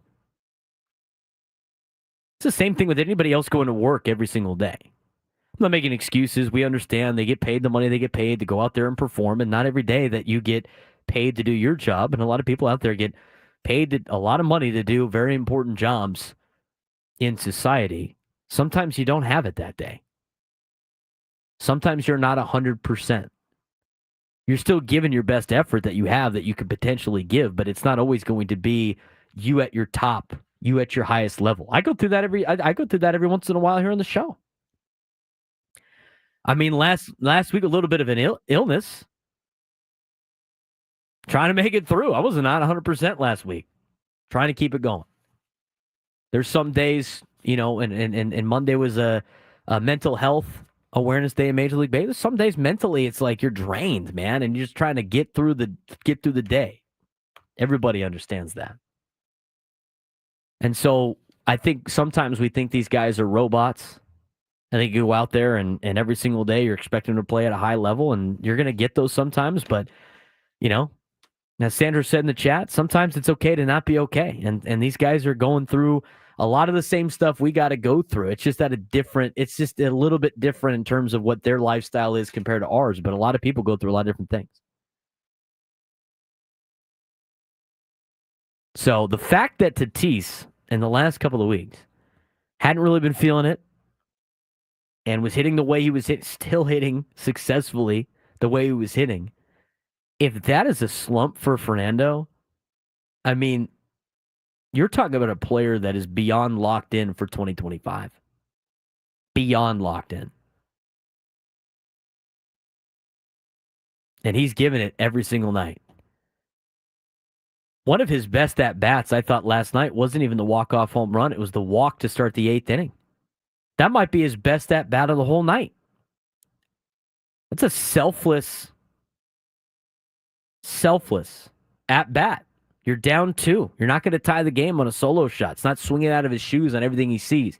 Something that we had seen out of young Fernando that we're not seeing out of older, more mature Fernando. He gets on base. Unfortunately, Arias gets out. Machado works a walk, gets on base, doesn't do too much, passes the baton.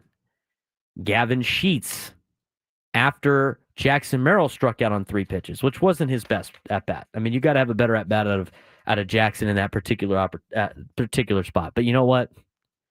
He's usually saved the day. So you can't really... One time he gets out in a three-pitch at-bat. Like, it is what it is. He's not perfect. Gavin Sheets gets the bloop shot, and you will start applying pressure, but it's that selfless at-bat from Fernando. And you see it from all these guys right now. He was in a little bit of a slump. He still hit over 300. Remarkable. But again, sometimes these guys are not only like physically not 100%, but sometimes they're not mentally 100%. And if Fernando not mentally 100% or not physically 100% and is still putting together the at-bats and the defense and everything he's putting together, Padres are in a really good spot.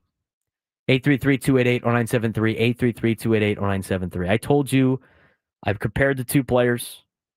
We give the big reveal of player A and player B when we come back on the Braden Surprenant Show, standing as on one sports station, 97.3 The Fan.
Cannot wait for the reaction to this from a lot of you in the chat. Again, I'm not saying who really I'd rather pick. I mean, I kind of said, like, maybe I would go a little bit more with player A with all the numbers that are put, but I'm just putting in front of you two players that played in a Padre uniform from their age 28 to 31 season. Now, why ages 28 to 31? Well, player A did not play for the Padres until he turned 28.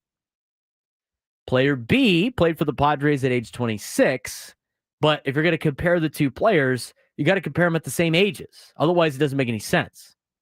You can't compare a player at 26 to a player at 33. It's too much of a gap. It's different. Players that are younger. So these are the same type of players playing with the same ages only during Padres time. Because everybody that said that I've had this discussion with, you can only account, I only care about what they did in a Padres uniform. Well, that's what you got right here. So here's your number breakdown one more time. Player A and player B. As you see it in front of you on the YouTube chat, player A, higher in plate appearances, higher in games, more hits, more home runs, more RBIs, more stolen bases, higher batting average, on-base slug, and OPS. Player B has a higher WAR at a 13.3 and a higher OPS plus by 1 at a 109 compared to player A's 108. Everybody that is picked, get your picks in. Player A or player B. A lot of people have said A. Here's your big reveal. It is Eric Hosmer is player A, and Jake Cronenworth is player B. Again, I'm not saying that the Padres should have kept Eric Hosmer. I'm not saying that I don't like Jake Cronenworth. All we're saying is sometimes you get some preconceived notions about players, and the biases show. Eric Hosmer in a Padres uniform from ages 28 to 31 had a 9.1 WAR. Played in 826 games, 3,403 plate appearances, 850 hits, 111 home runs, 400 RBIs, 27 stolen bases, had a 275 average with a 435 slug, a 771 OPS. He has played better than Jake Cronenworth did during his age 28 to 31. Now, that being said, Jake Cronenworth's age 31 season hasn't finished yet. But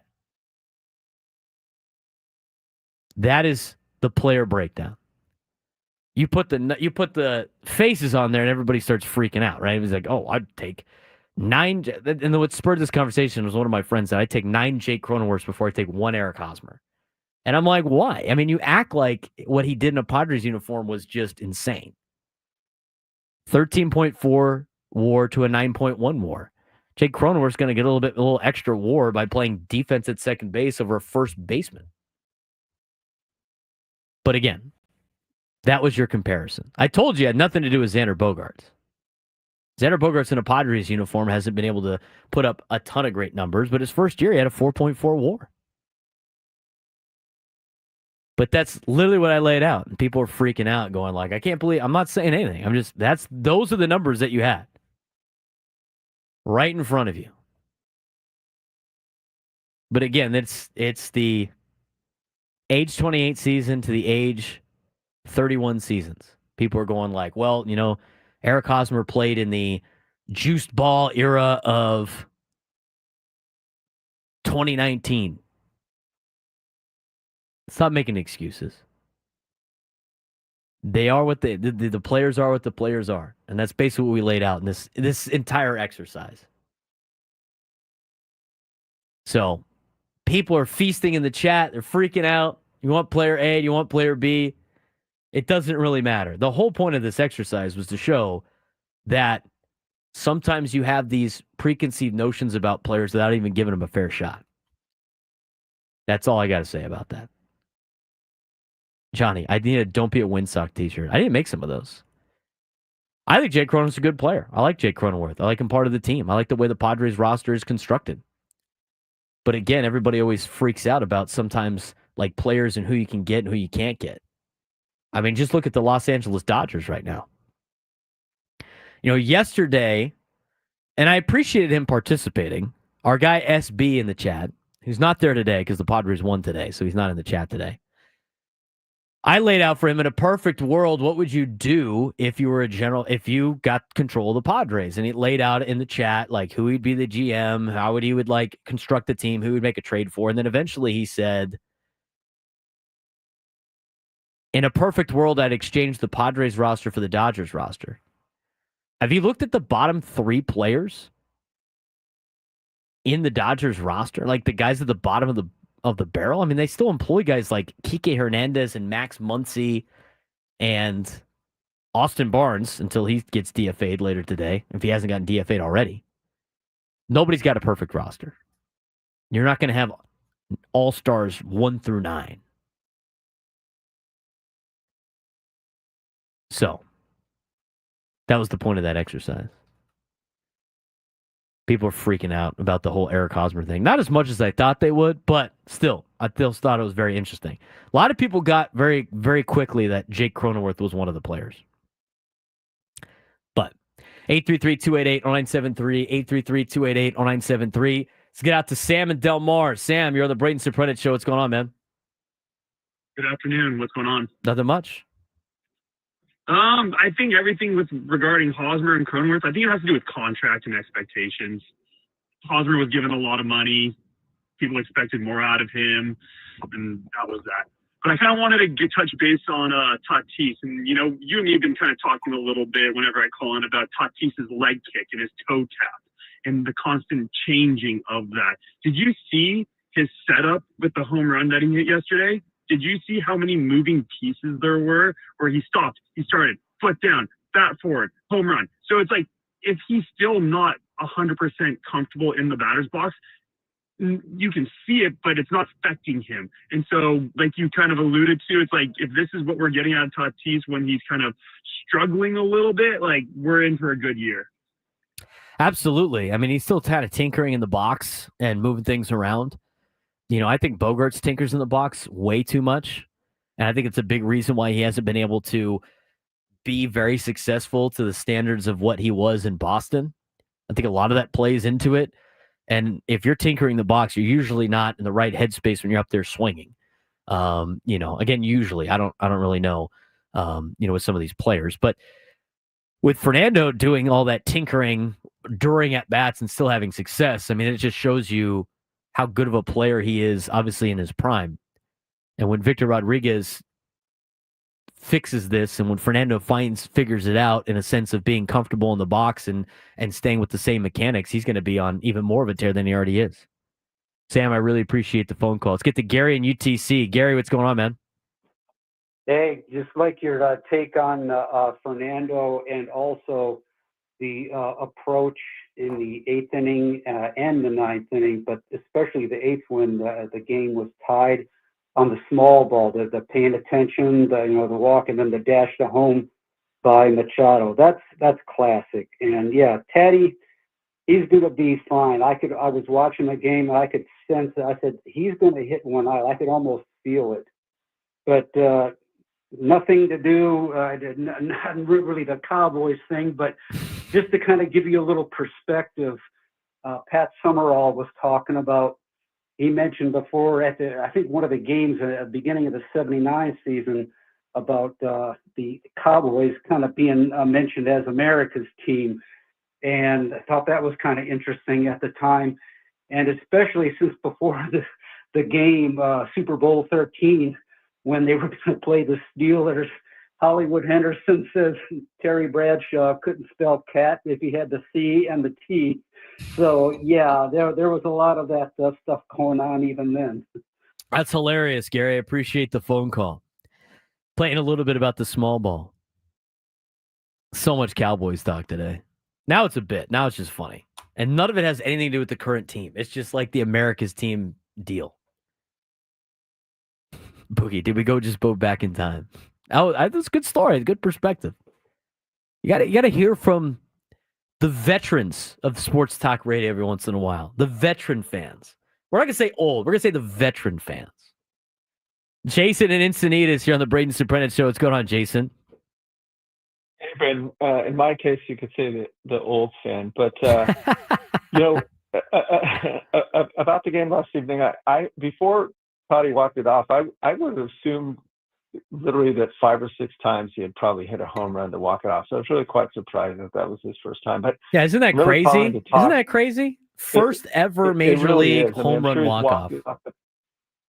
Really surprising. But Colin talked about the bullpen, and I think, him walking it off yesterday probably shielded somewhat the calls today about the performance of the bullpen. And I guess my take on that is this, as an old-timer, that, first with Suarez. I mean, look, I was around the whole era of Trevor Hoffman, and Trevor delivered the goods 19 out of 20 times.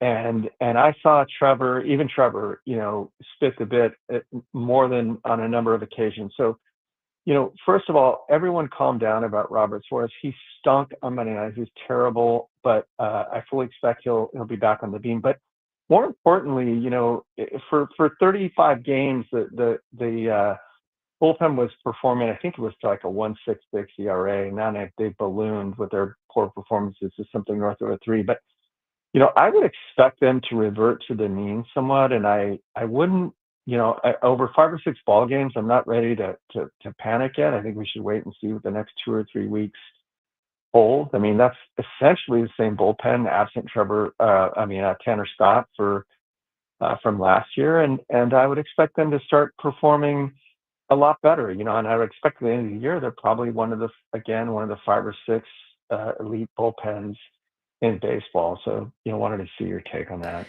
Yeah, I agree with you, dude. I 100%, and I appreciate the phone call, Jason. They're going to go through lumps. Estrada said that yesterday in the scrum last night. Mariano Rivera had rough outings. It is going to happen. It's a hard game. This is what the quote was from Estrada. It's a hard game. We're going to have days I'll face top hitters, and I throw those 2 exact pitches and get punchies, and then I face a team like this, and this happens. Everyone is going to have a night. Mariano Rivera had a night. We have dogs here. Things just don't go your way sometimes. It's baseball. I could be pissed about it, which I am, but we're facing big leaguers. We're facing guys who are making a living and are on the same level as me. Tip my cap. It happens. It does. As a fan, you don't want it to happen ever. But you have to understand, especially in a game like baseball, it's going to happen. Right now, the bullpen's on a rough stretch.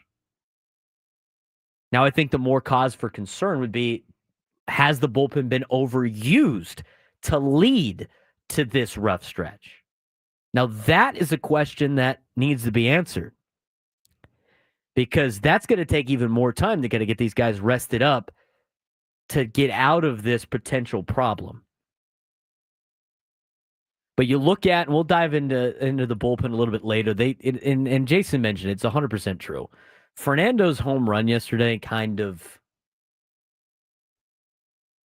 made people forget about the bullpen giving up another game last night.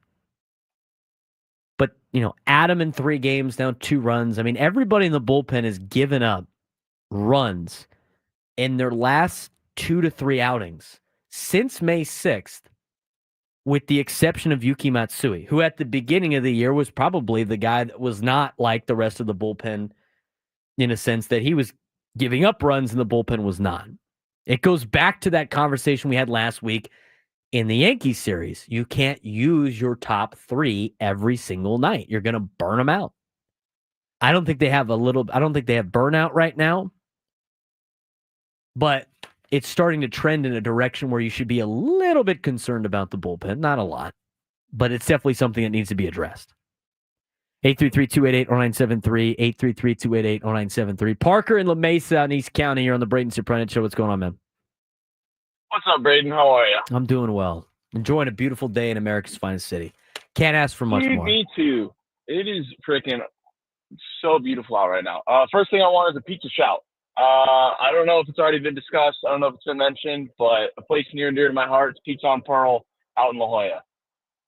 It's not A-tier pizza. Right? It's not Brock's pizza. It's not the best of the best, but I mean, it's a good slice. I love it. I mean, we used to gets the job done. I like that. Games in La Jolla, especially in the postseason, and I mean, just walking down after either end to a good season or a short finish.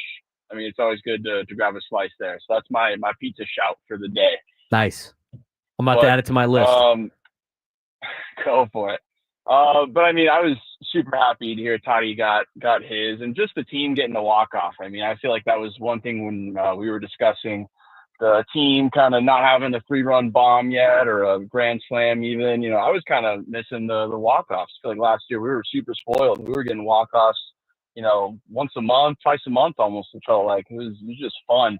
And then watching other teams do it, it's like, man, can't wait till we get ours. So I'm glad that we got ours kickstarted last night. I hope there's, many freaking more to come. But yeah, man, it was a, tough battle, good scratch out to take down the A's. And I mean, with, overuse on the bullpen, I mean, we can definitely probably see maybe some guys getting a little more use than maybe they would like, but they've been throwing lights out. And so I'm glad the offense was able to take care of business, pick them up. And I hope it kind of just keeps going back and forth as we go on through the year, but fun to watch. Absolutely, Parker. Couldn't say it better myself. We got to take a quick break. Appreciate the phone call from Parker in La Mesa.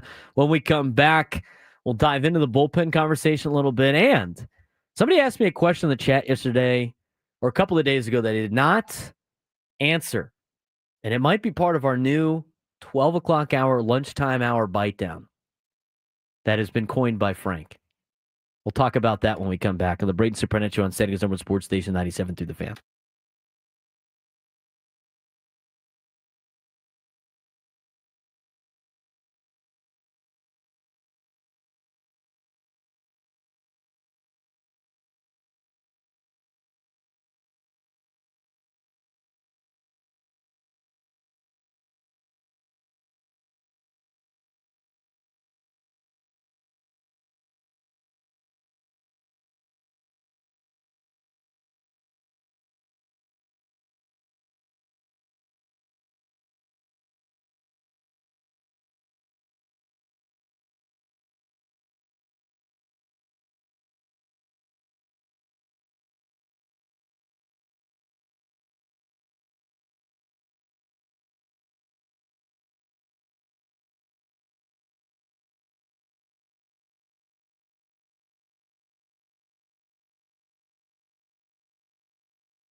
Lunchtime hour on 97.3 The Fan. 12:39. We need a contestant for the Midday Sports Standoff. If you give me a ring and you take me down in some sports trivia, you will have an opportunity to qualify for a chance to win our grand prize, a trip to see Bruno Mars in Las Vegas, including 2 tickets to his show at Dolby Live at Park MGM on September 3rd, a 2-night stay at Park MGM, and a $100 gift card. Tickets on sale now at Ticketmaster.com. 833-288-0973. 833-288-0973. Try to take me down in some sports trivia. I've been on a little bit of a heater since Frank took over as our producer here, which means I'm due to lose. We're trying to qualify people to go to Vegas here. I think we've had one guy qualify in this month. Yeah, we have one guy qualify, which is exactly why we have gone back to the top 10 list, because you said yesterday that was not your wheelhouse. No.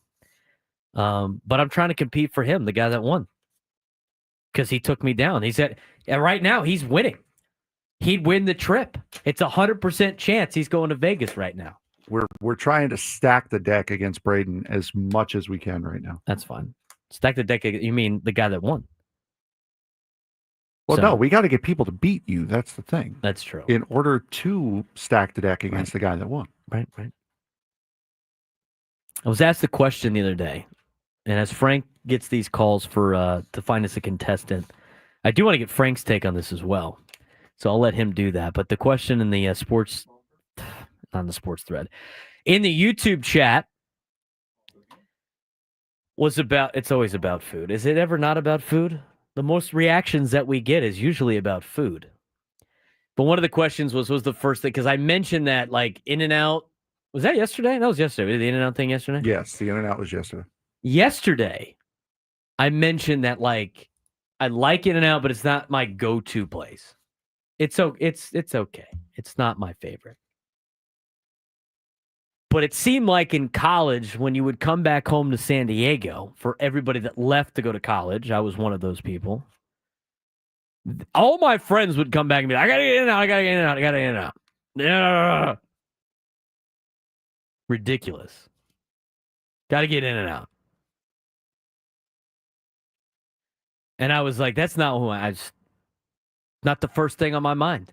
Never the first thing on my mind when I landed in San Diego for the first time after spending a long time not in San Diego. And so, I think McKee said in the YouTube chat,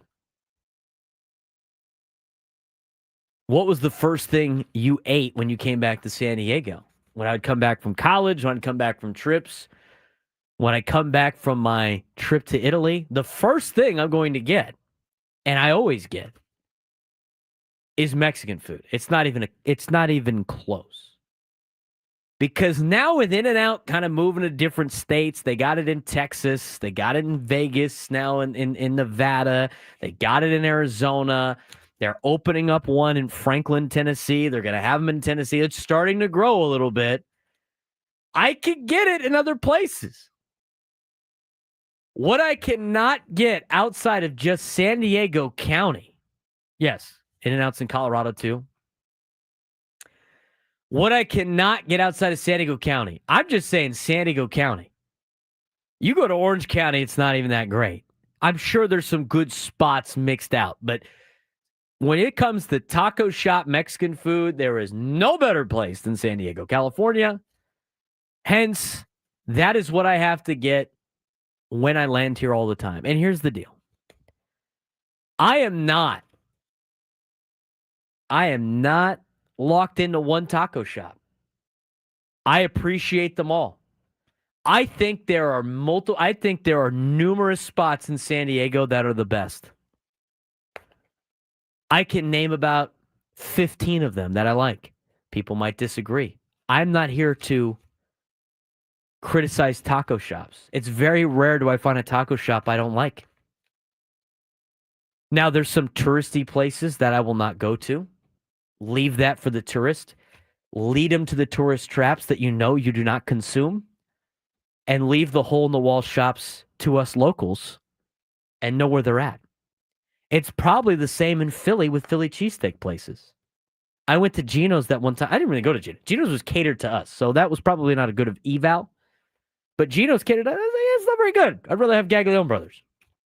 Now, I bet you there's some hole-in-the-wall cheesesteak places in Philly that probably blow the doors off the touristy traps because I know about it with Mexican food places here in San Diego. I think there's probably 2 or 3 in every part of San Diego County that are lights out. Now, where I live in Scripps Ranch, not a lot. Not a lot of great taco shops in Scripps Ranch. I have to usually venture to either Carmel Mountain Ranch, venture a little bit into Mira Mesa, surrounding areas. Because they're not open late. It's the downside being like a 30-year-old or like a younger person living in Scripps Ranch. That place shuts down at like 9 o'clock, dude. It's like families and stuff.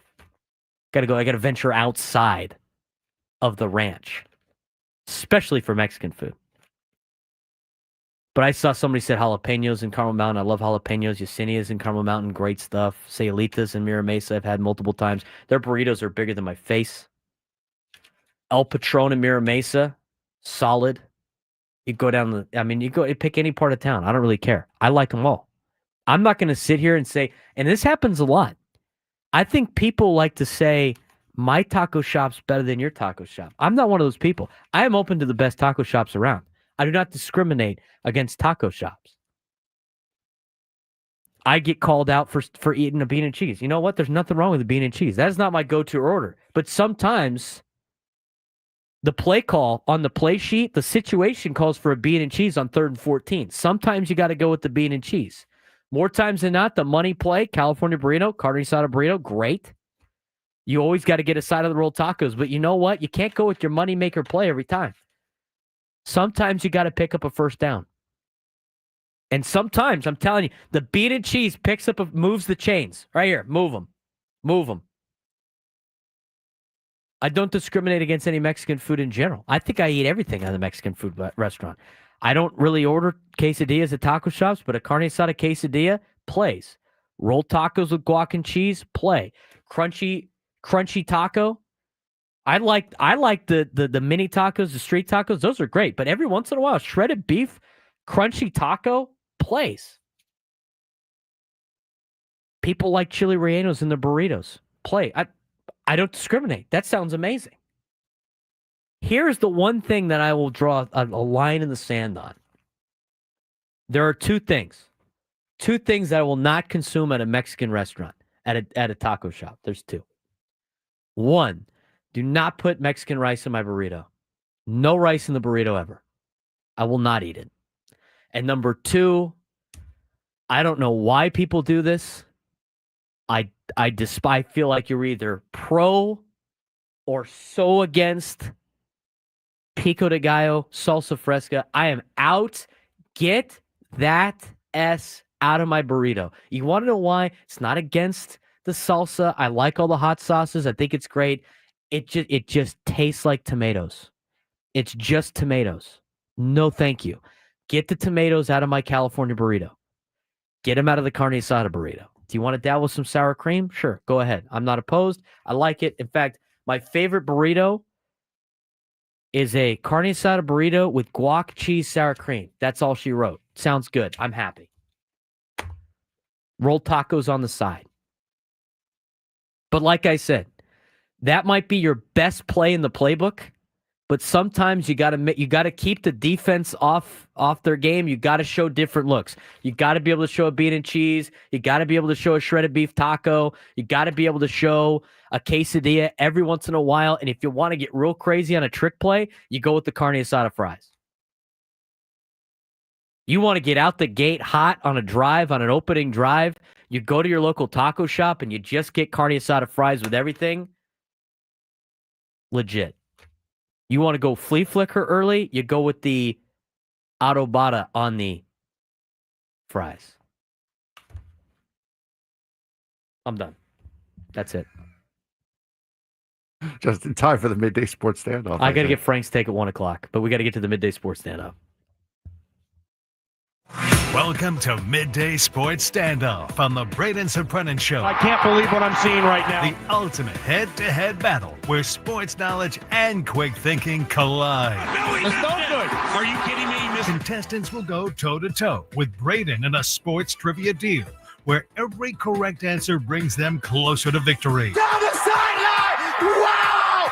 Unbelievable! But 3 strikes and it's game over. This is not Detroit, man. This is the Super Bowl. Can you outsmart Braden? The Midday Sports Standoff starts now. A lot of people are asking me questions about the guac and the we'll get to those. We'll get to those, and I'll get Frank's take, not only on taco shops, on what he's got to get, though. You know, it'd be nice to read Frank's playbook. He's got a good play sheet over there. I'm as simple as it gets, man. Don't hype this up because it's you know only going to be Simplicity disappointed. is good sometimes. Simplicity You're is good. only going to get disappointed. Who's playing today? Today is going to be Wyatt in San Diego. Wyatt, how you doing, bud? Doing good. How you guys doing? Hungry. Same here. Lunchtime bite down. All right. So today's topic, again, we're getting out of Braden's wheelhouse. We're getting away from team names and colors and shapes, and we're going back to stats. That's more fun, though. Today it is strikeouts.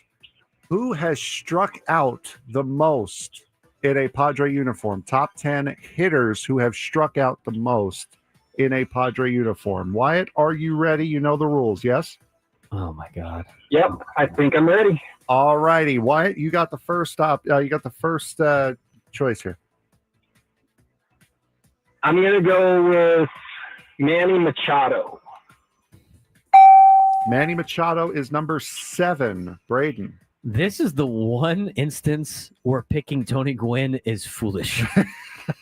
You can pick Tony Gwynn for any offensive statistical category for the Padres and being in the top 10 list, with the exception of strikeouts. I'm going to go with Will Myers. He has the most strikeouts in Padre history, 940. He is over 70 clear of number 2.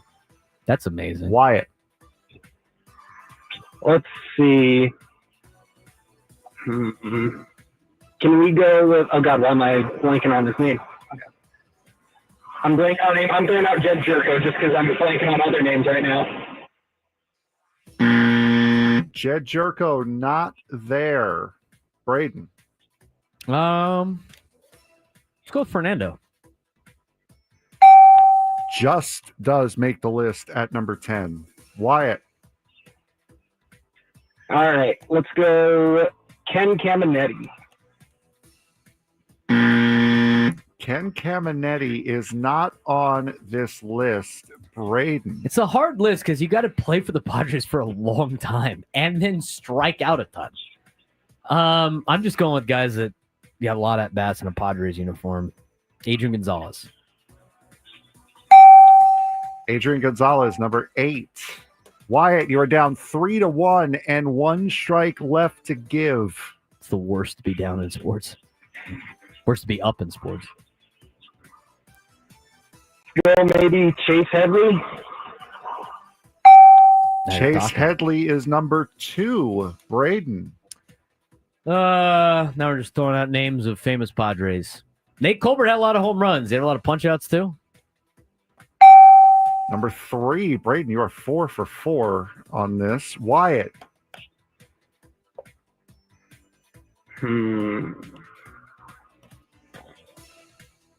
Let's go with Gary Templeton. Templeton, number 5. So we only have 4, 6, and 9 left. Braden. 4, 6, 6, and 9, yes. Chicago White Sox manager Will Venable. He played for the Padres for a while. Sure, he struck out a handful of times. Number 4, Wyatt. I'm thinking of guys. Let's go with Phil Nevin. Number 6. So 1, 2, 3, 4, 5. Just number 9 left to go. Braden. I feel like Hunter Renfroe has struck out an insane amount of times. Rough. First strike, Wyatt. You need to get this. Is this the tie? Yes, it is. It is to tie. I can't think of anyone who would have more than Fernando, so I'm just throwing out someone that I watched strike out looking too many times. Trent Grisham. Good call. Can't get enough on at bats, probably. No. There is strike number 3. Speaking of strikeouts. Oh, poor Wyatt. Where was he calling from, by the I'm way? striking out at this point. What was the last one? It would be Cito Gaston. He would be number 9. Gaston.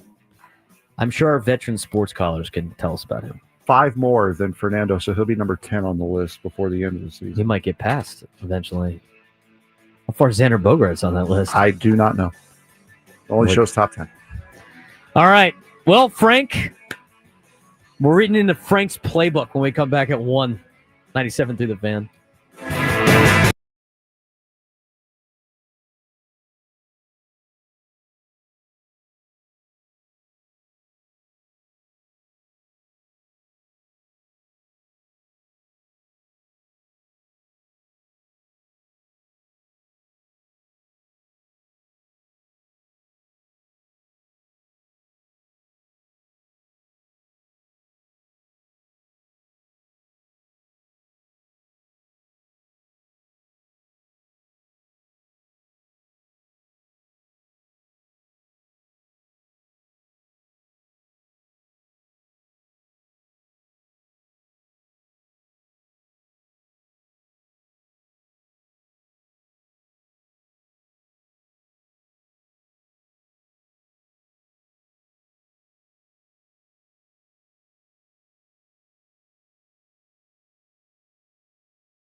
Lunchtime hour bite down in the noon hour. It's a good call there, Frank. Great call. Well, I have different things. Don't expect another good idea out of me until next month, though. That's the thing. Yeah, well. I get one a month. Just like I get one good joke a month, I get one right answer per topic every month. Well, you had the name of the topic. I guess we got to come up with different food things. The chat usually does a pretty good job of throwing it in I'm there. relying on chat for that. It's good stuff. We do enough to give you guys an entertaining show. I think chat can chip in a little bit. Johnny in the chat goes, the bean and cheese plays. Sometimes, I haven't done this. I mean, I guess you're just basically making it a breakfast burrito. Sometimes he adds eggs to the bean and cheese. Beans and eggs. That sounds gassy. Well, that doesn't sound like it's going to be great for like the people around you. Well, in a couple hours after the fact. Little red and green salsa. Always got to go with that. The hot sauce. You got to. Are you the dip or are you the. You're a mild guy though. Like, do you do sauce at all? Every now and again. Yeah, if it's a mild enough sauce, yeah, I will. Or I'll usually pour it in. Yeah, I'm not a dip guy. That's right. Yeah. Because if you dip it, you get too much. It's all over the place, and then you get too much if you dip it. Plus, you have to find like the right angle of the burrito, and stuff exactly. like that to dip it, or the right part. Then you got to take a bite, and then like a little edge bite part. It's no good. I struck fire on the pico thing. No pico. I agree. I can go into a Mexican food topic later on, but the question of the day for the food thing was first place you go to or type of place you go to when you land in San Diego. For me, it was Mexican food. When I'm in Texas, I got to get Whataburger because I can't get that out here. And then after Whataburger, because usually if I land in Texas, I'm landing at late at night, which means barbecue places aren't going to be open. So I got to get something to eat. Whataburger, because I can't go to a taco shop in Texas. Whataburger and barbecue. Tennessee's kind of barbecue-y too. There's some hot chicken places and stuff there, but like when I go to Nashville, at some point, I need to get peg leg porker. Okay. It's good stuff. I have a friend in Tennessee. I have a friend who lives in Tennessee. He lives in Knoxville. He used to live in Nashville. Oh, Knoxville. That I'll ask him about that. There's some good places in Knoxville too. He's not a college student at Tennessee. He actually lives in Knoxville. Yes. Well, outside of Knoxville, like in the outer Morgan Wallen area of Knoxville. Sure. Knoxville's an interesting town. Tennessee football season ticket holder though. They have like 300,000 people on their waiting list right now or something insane. Yep, it is. Because I was thinking about getting those when my brother was there, and it was just like, oh, well, I guess I got to wait 50 years. Neyland's cool though, but in Tennessee, we went to a steakhouse in Old City, which is awesome.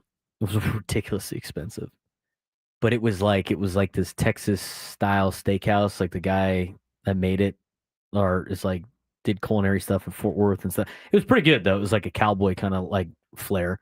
But again, when I'm in the peg leg porker place is good. They do dry rub on all their stuff. So with the ribs, it's not like super messy. And the other thing, I think it's funny about peg leg porker, they don't do brisket. And they got T-shirts that say, if you want brisket, go to Texas. They stick with the pegs or with the pig stuff, I guess, the pork. And the guy that started it actually has a peg leg. He's a big guy with a peg leg. Makes sense. And so he called this place Peg Leg Porker. Makes it's a pretty good spot. There's a lot of good food in Nashville, though. It's a lot of good food, a lot of parts in the world. You have lived in Southern California and in New York. Any other places? No, just here. So when you come to San Diego, when you used to come back to San Diego to visit, what was the first thing that you had to get? There wasn't really much because I only came back here once so I was born in New York, moved here when I was 13, then moved back in 2019. And I came back like 4 months later, like 3-4 months later for my brother's wedding. Mm-hmm. So there really wasn't much of anything that I was missing. when I did come back. But I will say, again, picky eater I am. It's one of the many flaws that I have that I will admit to. Pour one out for Frank. Yeah, I know. Let's slowly build up the palate a little bit. Yes. Yeah, that's something that's midday bite down could do that. The lunch hour bite down could do that. True. Ponchos across the street from Southwestern College. Okay. Not too bad. Little South Bay play? Yeah, I'll give it that. Not too bad on that one. Okay. For New York, though, going back to New York, there was one place that I had to hit, and I hit many, many times. Pizzaiola in North Babylon on Deer Park Avenue. Okay. They have pizza, and it's an Italian restaurant also. All their stuff there is amazing. Back to the pizza. Yes. You a pizza snob? Oh, God, yes. Are you kidding me? I'm a New Yorker. There used to be a place. We had a place in Fort Worth called Pizza Snob. It was one of those, like, it was kind of popular for a little bit when I was in college, like the make your own pizzas. You go down the thing and like, oh, I'll have some of that, some of that, some of that, whatever. And that was one of the places. But Pizza Snob was like, they had way too bougie toppings. Oh, and they had all these rules, right? Because it was Pizza Snob. Like, you could create your own pizza, but it has to be our way. And I was just like, I'd go a couple times, and I was like, okay, dude, like, I don't need I like artichokes. I don't need the art. It was like artichokes and like this tomato salad thing. Bro, just put the regular toppings on there. Sounds kind of like Project Pie. We had one in like the East Lake area, which Project Pie, I'll give it to them. Kind of like that caller before, may not be the greatest, but it'll hit the right spots at the right time. Sometimes it's the emotional connection. Exactly. It's the emotional connection. Yeah, I wouldn't say, I mean, I'm not upset that Project Pie is no longer where it was, but every now and again it was like, oh yeah, that's there. Yeah, why not? Let's go. Dude, the people that dog Flippies, dude, I'm telling you right now, you got to order it the way you like it. Thin crust, light cheese, pepperoni on top, double cut. Like, they'll do all that for you. It will change your life. It will change your life at Filippi's. We talked about pizza already this week, so we didn't want to talk about pizza. But the question was, the first thing you do when you come back to San Diego or a place that you live that you have to get food, like, what's the food thing you have to get? So if here was Mexican food for Frank and I, and when I go to New York, dude, it's definitely pizza. Mm-hmm. Now, I'm not as particular. Like, to me, any slice, and I know it's not any slice. I mean, I'm not going to Sbarro or whatever. But, like, any type of, like, New York-style pizza is going to be a lot better than what it's the water.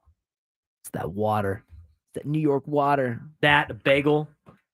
All those bagels out there. Good stuff. Sabrett hot dogs are another one. There are some places Street out hot here. Dogs? No, they're better than street hot dogs. Don't disrespect Sabrett hot dogs that way. There are some places that you can get them out here, but they don't have the casing around them, so you don't get that snap, that crunch. Hoffy's does a really good job of getting that snap. Hoffy's are really good. There you go. But Sabrett hot dogs, that's another thing that you I like will a little bit of a go crunch in crazy a for. dog? Yeah. You like that outer skin? Yes. That's a little snap. Yep. Okay. That snap is what you're looking for out of a hot dog. It makes you think you're eating something better than just random junk all thrown together. So my buddy Nick, who's in the Navy, he's leaving for deployment on Monday, and he's going to the Middle East. And he goes, "This thing's hitting home right now. I'm missing. There's not a lot of Mexican food places where I'm going." But he said Board and Brew was his place to go. I like Board and Brew. Board and Brew is different now. Board and Brew is different now because when I was in high school, there was one. And it was over in Del Mar, the OG Board and Brew. And that's where, like, everybody from Torrey, Canyon Crest, and Cathedral would go on half days. Line be around the block in Del Mar. And everything about Board and Brew was the OG. That was like the same guy that was working there like all the time. And now with Board and Brew like all over the place, it's just that I feel like I could get it now a little bit more. Like they got one in Poway, there's one in Scripps. They got some in North County. They got one at Petco Park. It's all about the sauce. I mean, for me, different tastes for different people. Like when I would get fast food, when I moved back here in 22, I was a fiend for Jack in the Box because we didn't have it out there. New York doesn't have Jack in the Box anymore. They used to. I like Jack in the Box, man. So I got that constantly because I didn't have it for 2 years. So that's, you get the different. You get the tacos? No. Oh, dude. Jack in the Box. You got to get the two tacos for. It used to be 2 tacos for like 99 cents. Now it's I like know, whatever but those things they look so much worse than Taco Bell tacos, though. Oh, that's so good. They look so good. disgusting. I don't care what it is. It tastes delicious. If I'm going to be going to a place like that, whatever. Hodad's I have not gotten yet. I think next you time haven't been to Hodad's? Oh no, I used to get Hodad's at the ballpark. I think next time I go to the ballpark, which probably tomorrow, not tomorrow, Friday. That's the best deal at the ballpark. I think I'm gonna run up there, grab Hodad's. The best deal at the ballpark is like their chicken basket because it's like $12 That's or what whatever I like get. that. Yeah, you get a bunch of. You get fries out stacked. The chicken basket for the Hodad's. To me, if you want the actual burger, you go to actual Hodad's.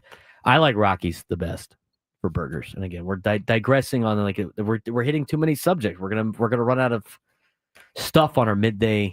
So again, deal.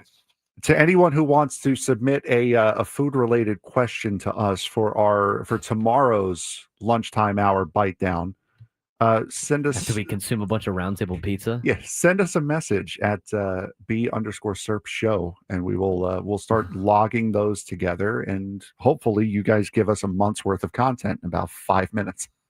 You got to start banking it, Frank. Got to start banking it.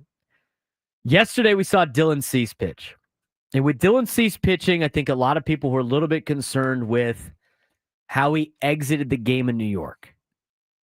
We will hear from Dylan Cease how we thought his outing went. We will hear from Mike Shildt on Dylan Cease and his confidence in Cease given the injury scare that he had last week in New York. Cease had 10 strikeouts last night, gave up a first batter home run and really locked in after that. We'll talk more about Dylan Cease and where he's at right now in the season as we continue on the Braden Surprenant Show on San Diego's #1 sports station 97 through the Fan.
This hour, 97 through the fans, brought to you by Frozen Ropes, San Diego. Hey, parents, here's a message from Coach Kurt with Frozen Ropes. Is your child 6 to 12 years old?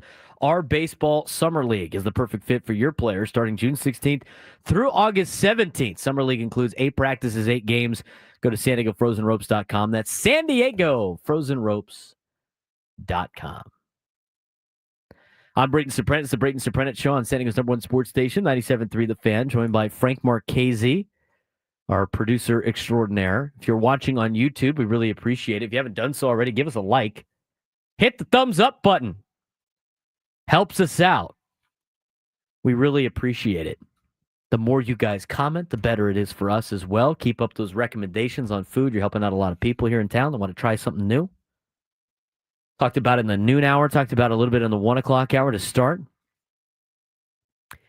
If you haven't done so already, be sure to follow our accounts on social media. You can follow Frank at FMarks with a Z, 324. You can follow myself at B_SURP, at BSURP. You can also follow our show at BSURP Show on social media as well. Follow me on TikTok, Instagram, and on X, a.k.a. Twitter. My buddies get so mad at me that I call it X. I don't really call it X. I call it Twitter more times than not. I told them, I was like, I got to keep it going, dude. I got to say what they call themselves. Some Gen Zs might not know what I'm talking about when I'm talking about Twitter. Anyway. I'm getting phone calls or text messages to my personal phone about food places and everything like that. Have you tried such and such? No, I keep adding it to the list. Got to consistently add it to the list. There it is. Like I said, I just put it on our show Twitter that we were trying to get this lunchtime hour bite down segment rolling. So if you do have a food related question, reply to that tweet and we will backlog them and we will answer them on air at or around noon every single day. Some people are putting some funny ones in the chat. We'll talk about that in a little bit. Dylan Cease, we got to pull our Dave Pash out from our fun Bill Walton side of the show. Dylan Cease left the game on last week against the Yankees. A little bit of a scare. Had a no-hitter going through most of it. And then ultimately, lost out on the game. We know how the game ended and everything like that. Bullpen gave it up. 2-run homer to Trent Grisham, but a little bit of cramping in the forearm. It concerned some people about Dylan Cease. Last night, went out and did a pretty good job. 6 2/3 innings, 2 runs, both earned, 5 hits, 10 strikeouts, and only allowed 1 walk. Mike Shildt, before the game yesterday, talked a little bit about Dylan Cease and his confidence in Cease given the injury scare. The slider, back-to-back games of like the Dylan Cease slider, and Ruben were talking about during the game. Hard to say which one was better because he had a no-hitter, going pretty deep in the New York game. But man, the slider was really good tonight as well. And unfortunately, the 2-out walk, led to some damage in the 7th. But I thought Dylan was outstanding. What did tonight do for any lingering concern after he exited his last start? Say it again. I'm sorry, Dennis. What did tonight's performance do for you, your confidence in Dylan after last week in New York? Yeah, no, I mean it definitely. It was more the confidence or the concern rather leading up to the start. How he came out of last time out. And literally recovered immediately well, and the next day was good, and the bullpen was good, and the catch play was good, and so he's very in tune, like a lot of these athletes are with their bodies, and he was like, yeah, I'm good, I'm fine. So checked in on him, checked all his stuff, and everything was really sharp. Good stuff out of Dylan Cease.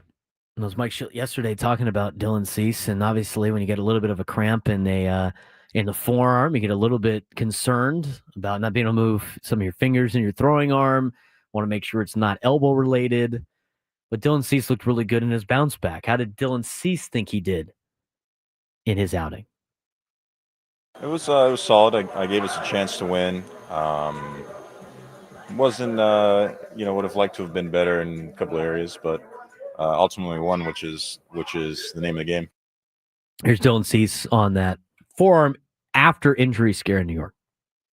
I felt pretty good. I wouldn't say I was my peak by any means, but I mean I felt pretty good, and I was able to throw 100 pitches without any issues. So definitely a lot of positives. Did you come in thinking it wasn't an issue at all? Like you were past it? Yeah, I wasn't expecting there being any. So you didn't feel anything? No. It was good to see Dylan Cease bounce back yesterday. A little concerning the first at-bat of the game, ball left the yard. You're like, oh, here we go.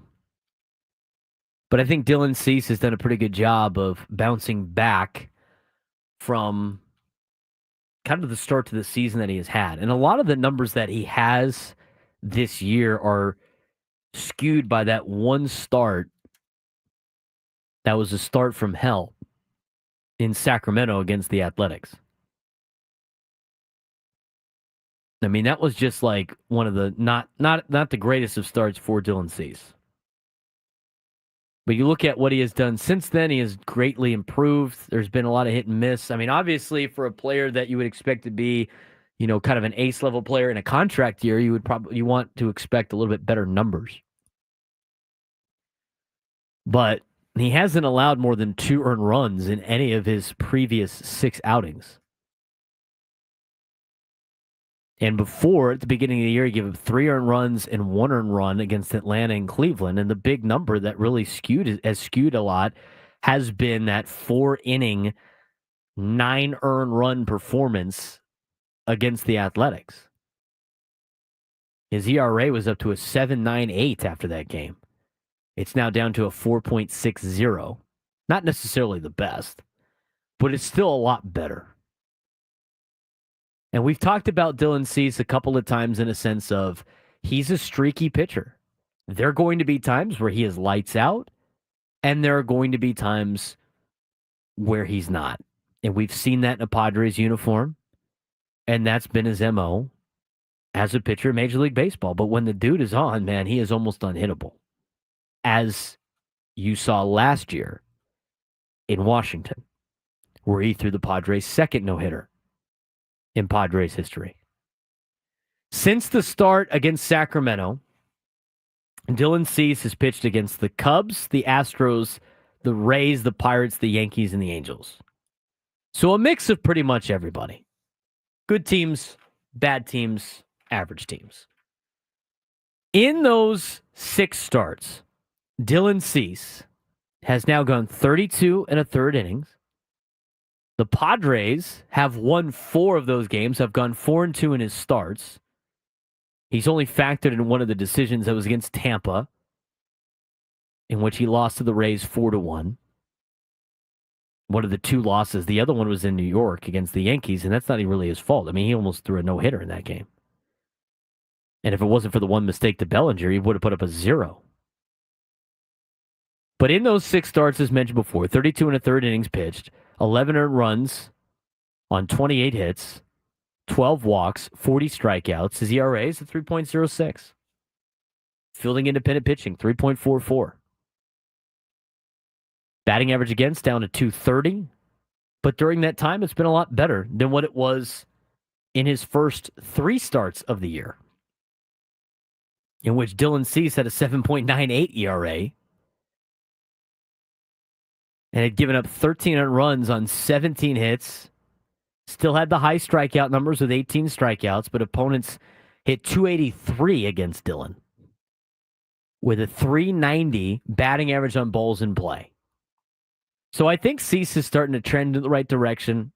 I think he's avoided the scare. I know some people are worried about the way he's been touching his forearm after some starts, but I think he's going to be in a good spot for the Padres. Rotation has been solid. Bullpen all year has been solid, except for the last couple of weeks. And we'll see where we get to with the bullpen. When we come back, we'll talk about the bullpen a little bit more and feel whether or not it's a cause for concern. And we'll dive into the last game between the Padres and the Angels. Padres trying to win the series tonight, coming up at 6:40, pregame at 5:40. Gwen and Chris coming up next. We got one more segment of the Braden Surprenant Show, San Diego's #1 sports station, 97.3 The Fan.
1:34 on a Wednesday, leading you up to Padres baseball coming up at 6:40 as the Padres take on the Halos tonight for the final game of the 3-game series, a rubber match. Ecowater SoCal Padres pregame show with Sam Levitt will start at 5:40. Tony Gwynn Jr., Chris Ello, Matt Scraby will be on after me at about 2 o'clock as the Padres will try to win the rubber match and take 2 out of 3 from the Halos. They have been playing at a 2 out of 3 pace in the last couple of series after sweeping the Pirates, losing a series to the Yankees, and taking 2 out of 3 from the Rockies, which averages out to winning 2 out of 3. Padres trying to continue that streak against the Halos tonight. Tomorrow is an off day. We will have the Padres Roundtable presented by Roundtable Pizza for an hour. First hour of the show, 10 to 11 a.m. And then we will be on from 11 to 2. We got a special guest tomorrow, Frank. That we do. Former Major League umpire Mike Winters will be on the show tomorrow. Mike at Winters. 11:30. Get a little bit of a perspective from the other side of things. It's always nice to get that. I hope there's a controversial call tonight just so we can break it down tomorrow. Some BS review. And it doesn't even have to impact the Padres. It could impact the Angels. I need some chaos out of the umpires tonight. I think the last time we had Mike Winters on this station, I saw it before. Remember last year in Miami when Ha-Seong Kim hit that home run, not a double thing? We actually had him. He actually called into the postgame show. That's right. To explain it with Sam. Yeah, the pad was down. Yep. It hit the side of the pad. So it's the fence, not the pad. I mean, the top of the pad technically was bent down. Does that mean the fence was bent down? I don't know. That's what they ruled on that with the Ha-Seong Kim home run, I guess. So we'll have Mike Winters on the show tomorrow. I'll start getting you ready for the Vetter Cup.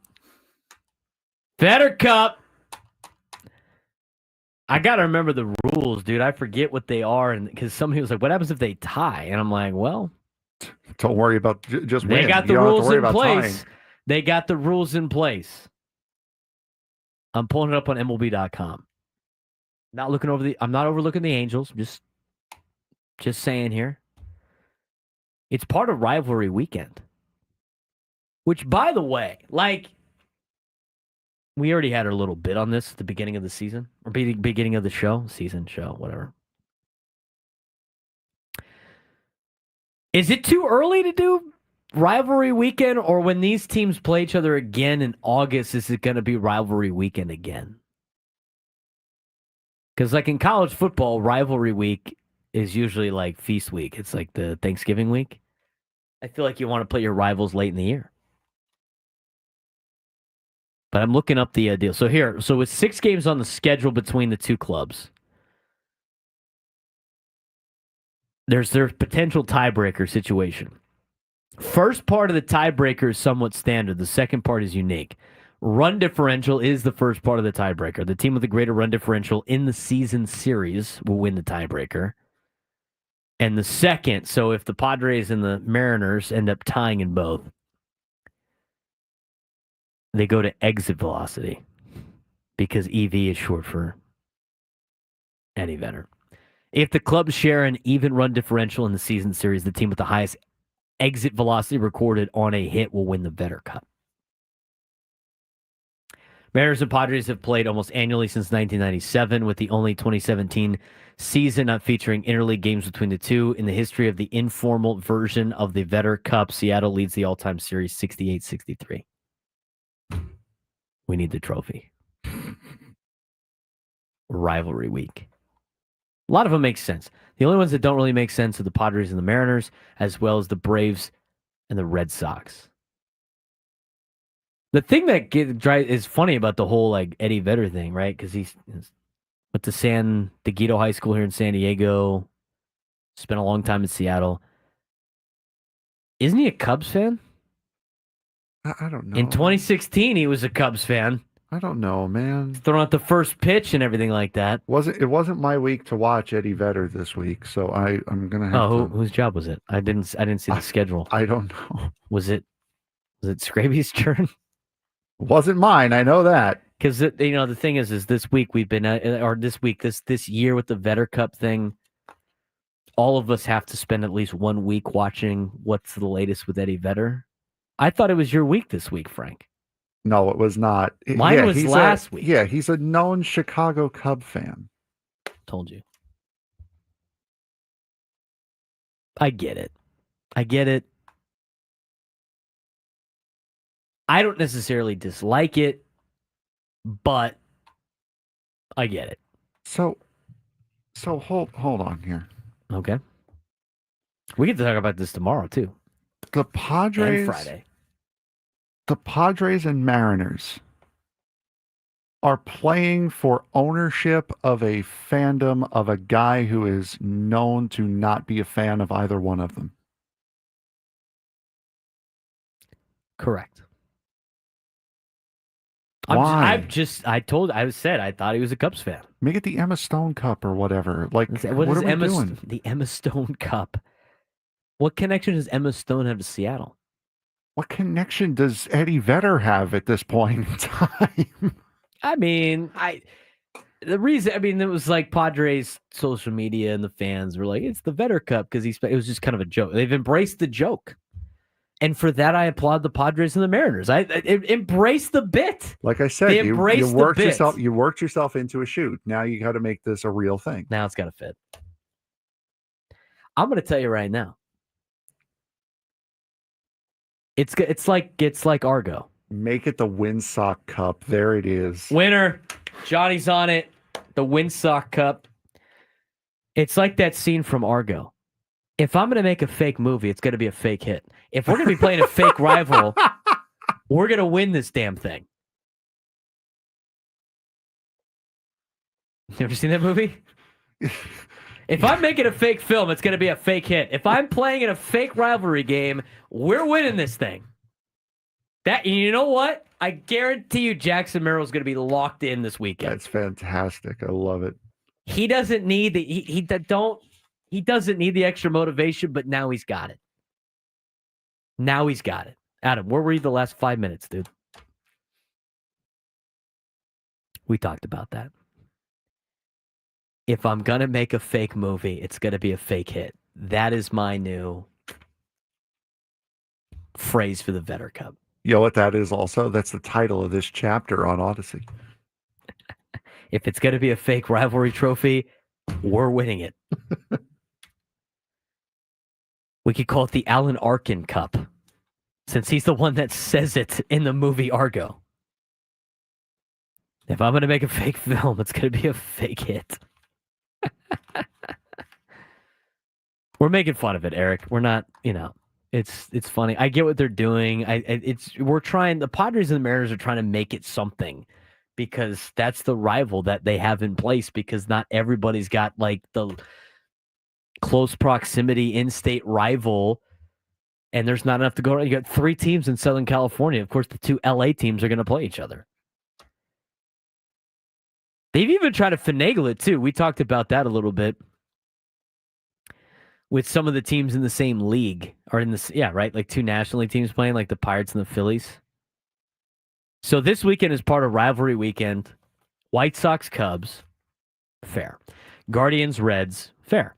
Pirates, Phillies, makes sense. Nationals, Orioles. I think all of these have names too, if I'm not mistaken. Don't they all have names? Not a clue. I do not know. If you start Google searching like Cubs White Sox rivalry, they'll tell you what it is. Yep, we're going for it now. Let's go. White Sox Cubs. What's the name of that? Is that the Vedder Cup? I got it tight, man. It's going to be the Pope Cup at this point. It should. They fight over Pope supremacy. Whoever wins this weekend between the Cubs and the White Sox, is that who the Pope's going to root for from here on out? The Crosstown Classic or the Windy City Showdown. That's the name of the Cubs White Sox series. Of course, the Mets and Yankees are the Subway Series. The Subway Series. Rays Marlins is the You Two Still Play Here series. Wow, okay. Battle for Ohio, Guardians Reds. I mean, I'm just kind of looking some of these up. The Lone Star series, do you take a guess to who that is? Oh, it's definitely the Nationals and the Orioles. Got it. Yep, no. Rangers, Astros. The Citrus series is the actual name for the Rays Marlins series. That makes sense. I don't think the Phillies and the Pirates have a name. What is it? Oh, the Nationals Orioles. I think that's the Beltway series. Yeah, I was gonna say, yeah, that's something to do with I-95. And then what's the isn't like the Cardinals and Royals like the I-70 series? Phillies Pirates rivalry, according to Wikipedia, is Philly Pirates rivalry. That's boring. Tigers Blue Jays rivalry. Oh, here we go. Planet Wiki. Thank you so much. Maybe. Hold on. Major League Baseball rivalries. Maybe we can just pull up that Wikipedia page. No, this is just, it's just names of, okay. So, this is even better. I think they should all have trophies like college football. This is so much better. Hold on. I-90 series for the Ohio teams. According to our local Ohio resident. According to planetstar.fandom.com. That seems like a legit source. Yeah, which apparently every team has a series name for every opponent that they have. Wow. Are these real or... God, if they're not real, they better become real. Phillies, Padres, fighter jet series. Are you kidding? Who came up with these? Padres, Padres, Pirates, the frigate series. Padres, Rangers. These are all just the Padres, Red Sox, the massacre series. What? Padres, Rockies, the Taco Bell series. That's interesting. Hang on a second. Padres, Tigers, the Predator series. Pause. The Padres Rockies is the Taco Bell series? Well, it's the High Life series / Taco Bell series. What is the connection on that exactly? I don't care, honestly. The Taco These are Bell, amazing. I don't believe this is, dude. You're like reading like AI stuff. No way. Out. I agree with John Silva. You don't believe Padres White Sox being the snowball series is a real thing? Somebody unplug his internet. Come on, man. It's like your opinion, man. A's and Giants, was that the Bay series or something? It's not really. They're kind of east of the Bay at this point. Padres Cowboys Win Sox series. There you go. And we've come full circle. That's coming full circle. It's really brought it We need back. to lock back in, says John Silva. I agree. Time to lock back in. Let's quickly get to the NBA and Stanley Cup playoffs. Yes. What do we got tonight, Frank? Turn your mic on. Missed the whole joke because I'm an Do it idiot. again. Basketball. There you go. Give me the ball because I'm gonna dunk it. Woo! What do we have last night in the NBA? Pacers, Cavs. Pacers Cavs. shut down that series. Series over now with a 114-105 victory. Pacers going to their second consecutive Eastern Conference Final. Oklahoma City Thunder take their first lead of the series against the Denver Nuggets, winning 112-105 last night. Is it now over for the Nuggets? I don't know. I think it is. Probably. Tonight, the New York Knicks have a shot at closing out the Boston Celtics, who I'm sure are going to be reeling after Jason Tatum's injury. 4 p.m. on TNT. Golden State versus Minnesota. Right after that, the T-Wolves have a chance to close out as well tonight. Is this the last game without Steph? Are they expecting Steph to come back after tonight? They are not expecting Steph to be there tonight. As far as after that, I haven't heard or seen anything. It might be on the Sports Center tomorrow? Yeah, it might be on the Sports Center tomorrow. I got the T-Wolves and I got the Knicks tonight. I think the Knicks finished it out. I think Oklahoma City is now past Denver. They're up 3-2 in the series. I don't think Denver comes back. You're looking at Indiana and New York, Minnesota, and Oklahoma City, I think, in the conference championship games. Let's get to the ice. One game last night, and this is because Dallas and Winnipeg went to a game 7 and backed everything up a little bit. So they got their one game. So now it's going to be 2-2 again, the pairs. Dallas Stars defeating the Winnipeg Jets 3-1 was the score in the game, and now that is the tally in the series. The Dallas Stars currently lead that series. Tonight, back in Toronto, you've got the Florida Panthers taking on the Toronto Maple Leafs. 2-2 series tie, once again starting at 4 p.m., this time on ESPN. Edmonton Oilers with a chance to close out the Vegas Golden Knights, 3-1. Edmonton leading that series. Well, since we're apparently a Dallas sports show now. Yep. Are we rooting for the Stars? Somebody heard Dallas. Frankie Watkins heard Dallas. Dallas Stars. Dallas Stars. Can't wait for the Stars phone calls tomorrow. Did we get our number confused? When you search 97 through the fan, we must they pull have up done. 105.3 the fan, our sister station, our Odyssey station in Dallas. Must have done. That was a crazy day on the phone calls for sure. Certainly was. Also, going back to the NBA news, no specific role announced. He's going to be a special advisor, at least at the moment. Michael Jordan will be a part of the NBA on NBC crew next year. So that'll be fun. I'm looking forward to that. Also, just down the road from us. But wait, there's more. Yes, there is. There is a lot more. Just down the road from us, San Diego FC. Tonight. A midweek clash with the Colorado Rapids. San Diego FC, where are all of my notes on that? There they are.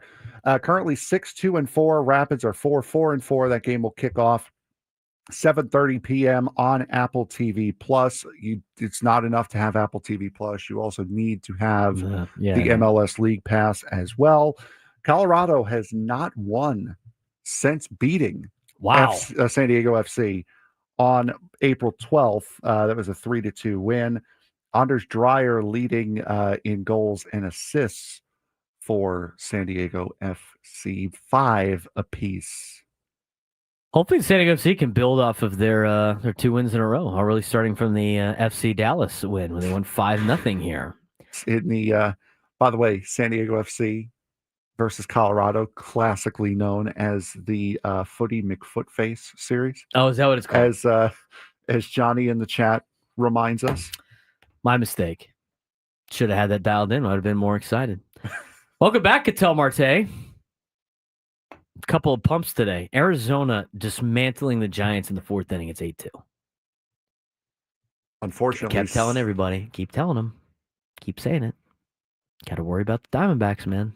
And unfortunately, Seattle not dismantling the Yankees in the 3rd inning. They're scoreless, though. So that was a sick robbery. How is Trent Grisham doing what he's doing right now? How is he doing what he's doing right now? Truly remarkable. There are ways. Well, yeah. Short porches help. You mean the bandbox they play in?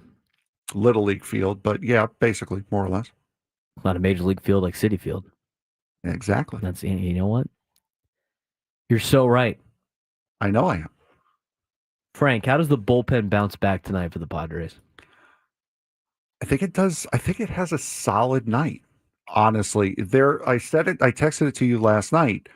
There are only so many times that you can run Morihone or Estrada, the combination of the two, Adam and Suarez out there before they start to show signs of, hey, you're running us out here every single day. Our arms are getting a little bit tired, even though we're not going to tell you. There's only so many bullets they have each year, and you're using most of them up here in April and May. I think that I think they're going to be near. I think they're near the end of this kind of spurt. I agree with you. And again, we mentioned it last week. You can't be rolling these guys out here every single day. They're going to have bad days as well. Strada mentioned that yesterday. I think they got to get a good bounce back, get a day off tomorrow. They got to be dialed in for June. I mean, June is a lot. And here's the thing. We talked about the 6-man rotation. When talking with people at Petco Park, the prediction is they will go to a 6-man rotation. But they do not think it will be for the entire month of June. They think it will only be for a small portion of the stretch. Maybe just one time through. Maybe 2 max. Need to help the bullpen out, too. You want to take an arm out of the bullpen to have a 6-man rotation. Where's Sean Reynolds? He's on the team. For Frank Marchese, I'm Braden Surprenant. We will talk to you guys tomorrow after the roundtable. Gwynn and Chris coming up next. Standing number 1 Sports Station 97 The Fan.